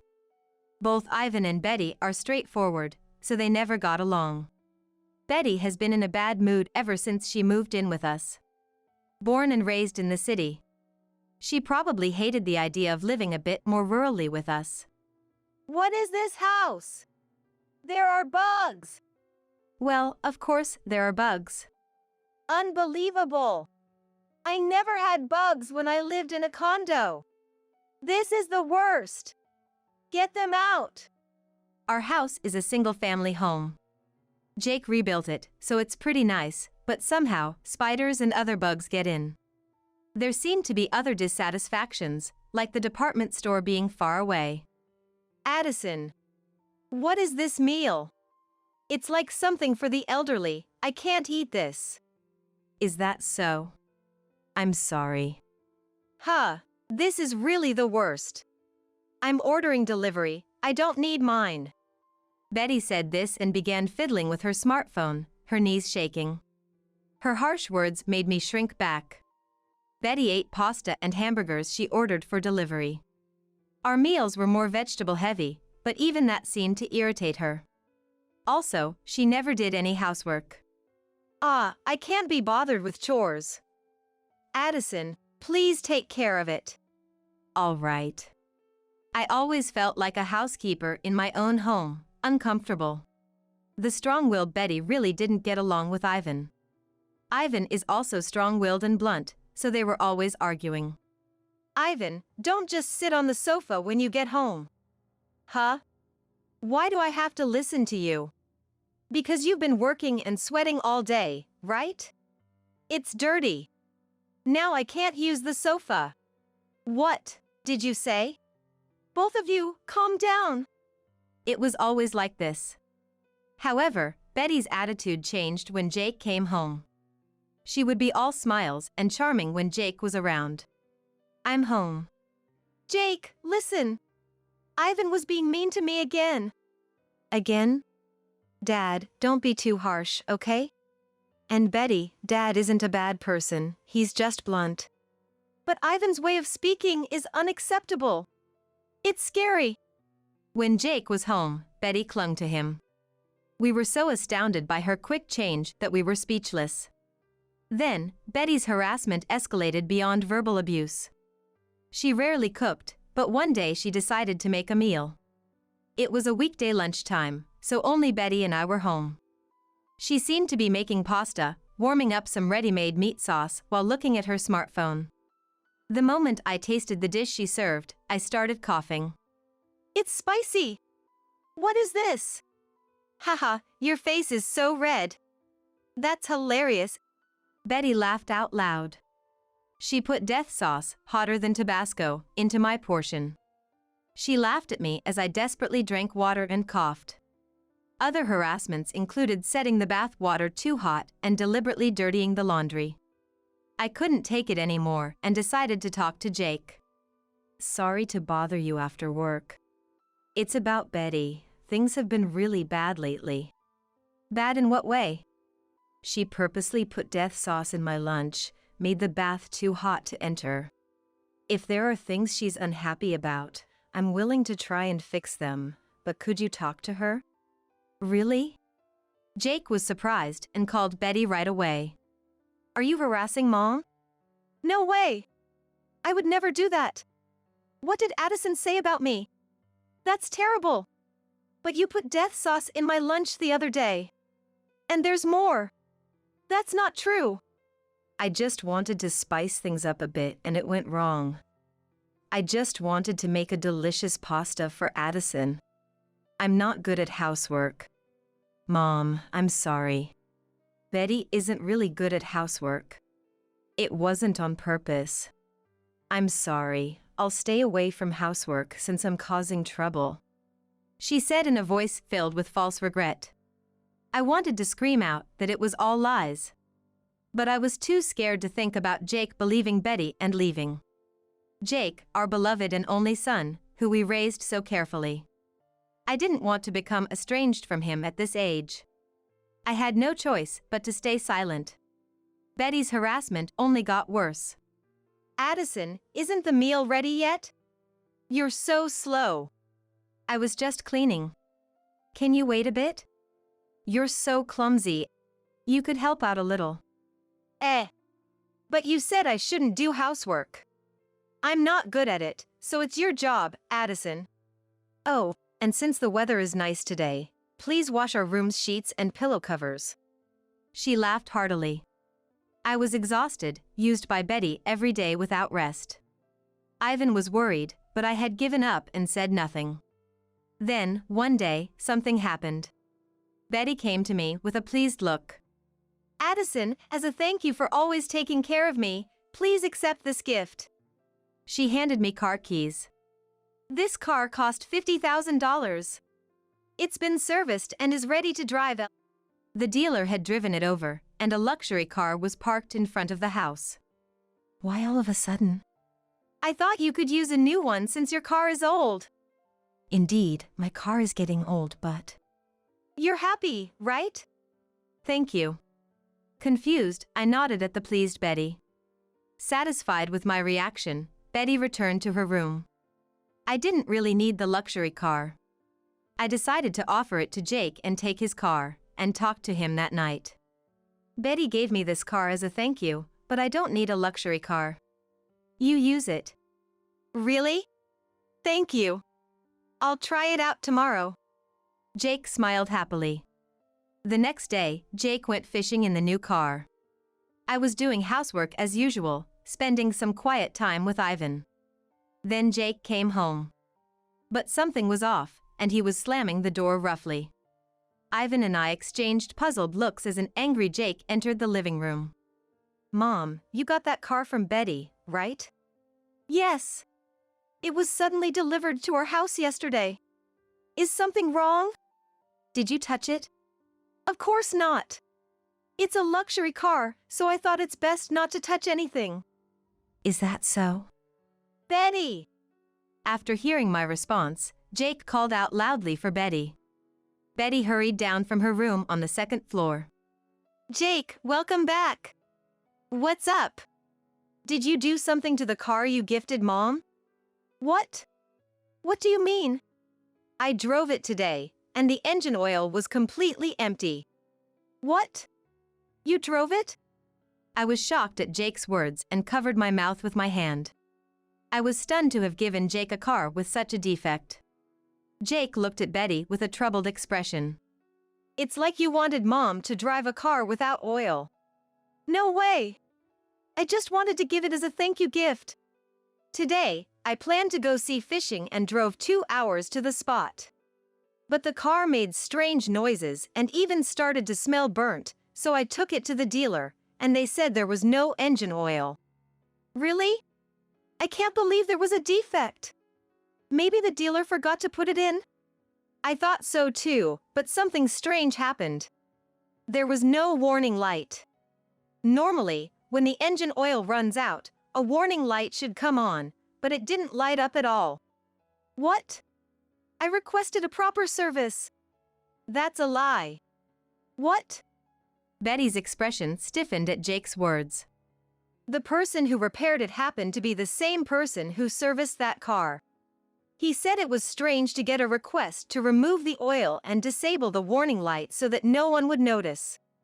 It was you, wasn't it? I don't know anything about it. Betty had deliberately drained the engine oil to make me drive the car. The thought that the engine could fail or cause an accident was terrifying. I never thought you would do such a thing. No, it's not true. Believe me. It is true. Ivan, who had been silent, suddenly spoke up. Everyone fell silent at Ivan's sudden intervention. Then, Ivan took something out from behind the living room plant. He showed Jake and the others what he removed from the plant. A camera? Yes. We've been troubled by her harassment for a long time. Thinking you wouldn't believe us, I consulted someone at work, and they suggested keeping evidence. A young guy at work, who's good with cameras and computers, secretly installed these in various places around the house. He set it up so we can view the data on a computer. Ivan then went to his room and brought back his computer. He wasn't usually a computer user, but he awkwardly operated it and played the camera footage. All the harassment and verbal abuse against me were recorded. Addison didn't say anything, but it was clear she was being relentlessly worked and was visibly tired. I'm sorry, but if things don't change, we want you two to leave. Jake clenched his fists tightly at Ivan's words. It's not true. This is all a lie. What's a lie?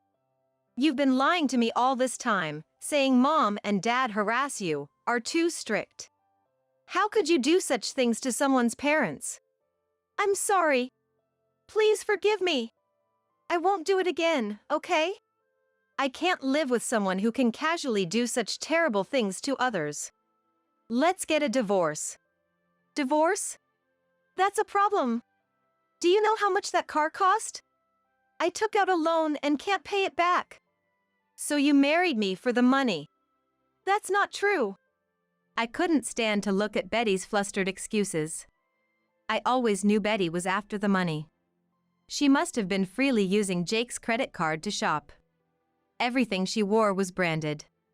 Jake seemed not to notice, maybe because he loved her, but I always thought she was that kind of person. So how are you planning to pay back that loan? You going to work? Of course you'll work for it, right? Since you gave the car to Mom. If I pay for it, it becomes my gift. Well, I'll do the housework. I'll work and then you pay me. And I'll pay back the loan. I was appalled at Betty, who seemed to think this was a brilliant idea. So you plan to dump the work on Mom and just take the money? You never did any housework, always making Mom do it all. That's not true. I can do housework. Then go cook something right now. What? Jake pointed to the kitchen. Betty's face turned pale and she broke out in cold sweat. Let's see if your housework is worth paying for. The ingredients are all there. I had gone to the grocery store that morning. So there should be enough of everything. Betty, thinking she couldn't refuse, trembled as she gripped the knife. She appeared to be trying to make omelette rice. Her awkwardly cut ingredients were unevenly sized. Food spilled from the frying pan as she cooked, and the area around the gas stove was a mess. And the eggs were all broken up. The last time she made pasta, she only warmed up canned sauce. It was clear to both me and Jake that she couldn't cook at all. And you were going to ask for money for this? You underestimate the job. Do you know how hard I work to earn the money you spend so freely? And to think you'd harass my parents while living off my money. I know that. But I was stressed. I hate this countryside living. Let's go back to our condo in the city. So you took your frustration with country life out on Dad and Mom? Yes. I told Jake I didn't want to come here, but he wouldn't listen. Honestly, it was hard to watch a grown woman over 30 whine like a child. Please, let's just live together, the two of us. Betty repeated her pleas without showing any sign of remorse, almost begging. Jake, coldly responding to Betty, who was looking up at him while holding his hand, said, Just get out, now. But I've learned my lesson. I'll work hard at housework from now on. Get out! Jake shouted loudly, dragging Betty out of the house and throwing her out the front door. I'm sorry. Please forgive me. I'm sorry. Betty cried and banged on the door. Ignoring her, Jake began to throw all her belongings out of the window. Eventually, her apologies turned into quiet sobs. Ivan and I stood in shock, not expecting Jake, usually so calm, to be this angry. After throwing all of Betty's things out, Jake returned to the living room and deeply apologized to us. I'm sorry I didn't realize sooner. I was blind. I thought living together would make things easier for Dad and Mom. But instead, I made things so much harder. You finally woke up, Ivan said. Yeah, I knew Betty was reckless with money, but I tolerated it since we weren't struggling financially. But I never thought her character was this bad. I almost lost Dad and Mom. Indeed, if there had been an accident with that car, there could have been serious injuries. The lack of a warning light isn't just a little prank. Thinking about it now sends chills down my spine. Addison had it the hardest. If you're going to apologize to her. Mom, I'm really sorry. It's okay now, thank you for believing in us. I was relieved that Jake finally prioritized us. Just continuing our relationship with the Jake we'd always cherished was enough. Ivan, now that Betty was gone, didn't seem to care much, saying, "We got caught by a strange woman," and casually started watching TV. Betty, having picked up her belongings, was nowhere to be seen.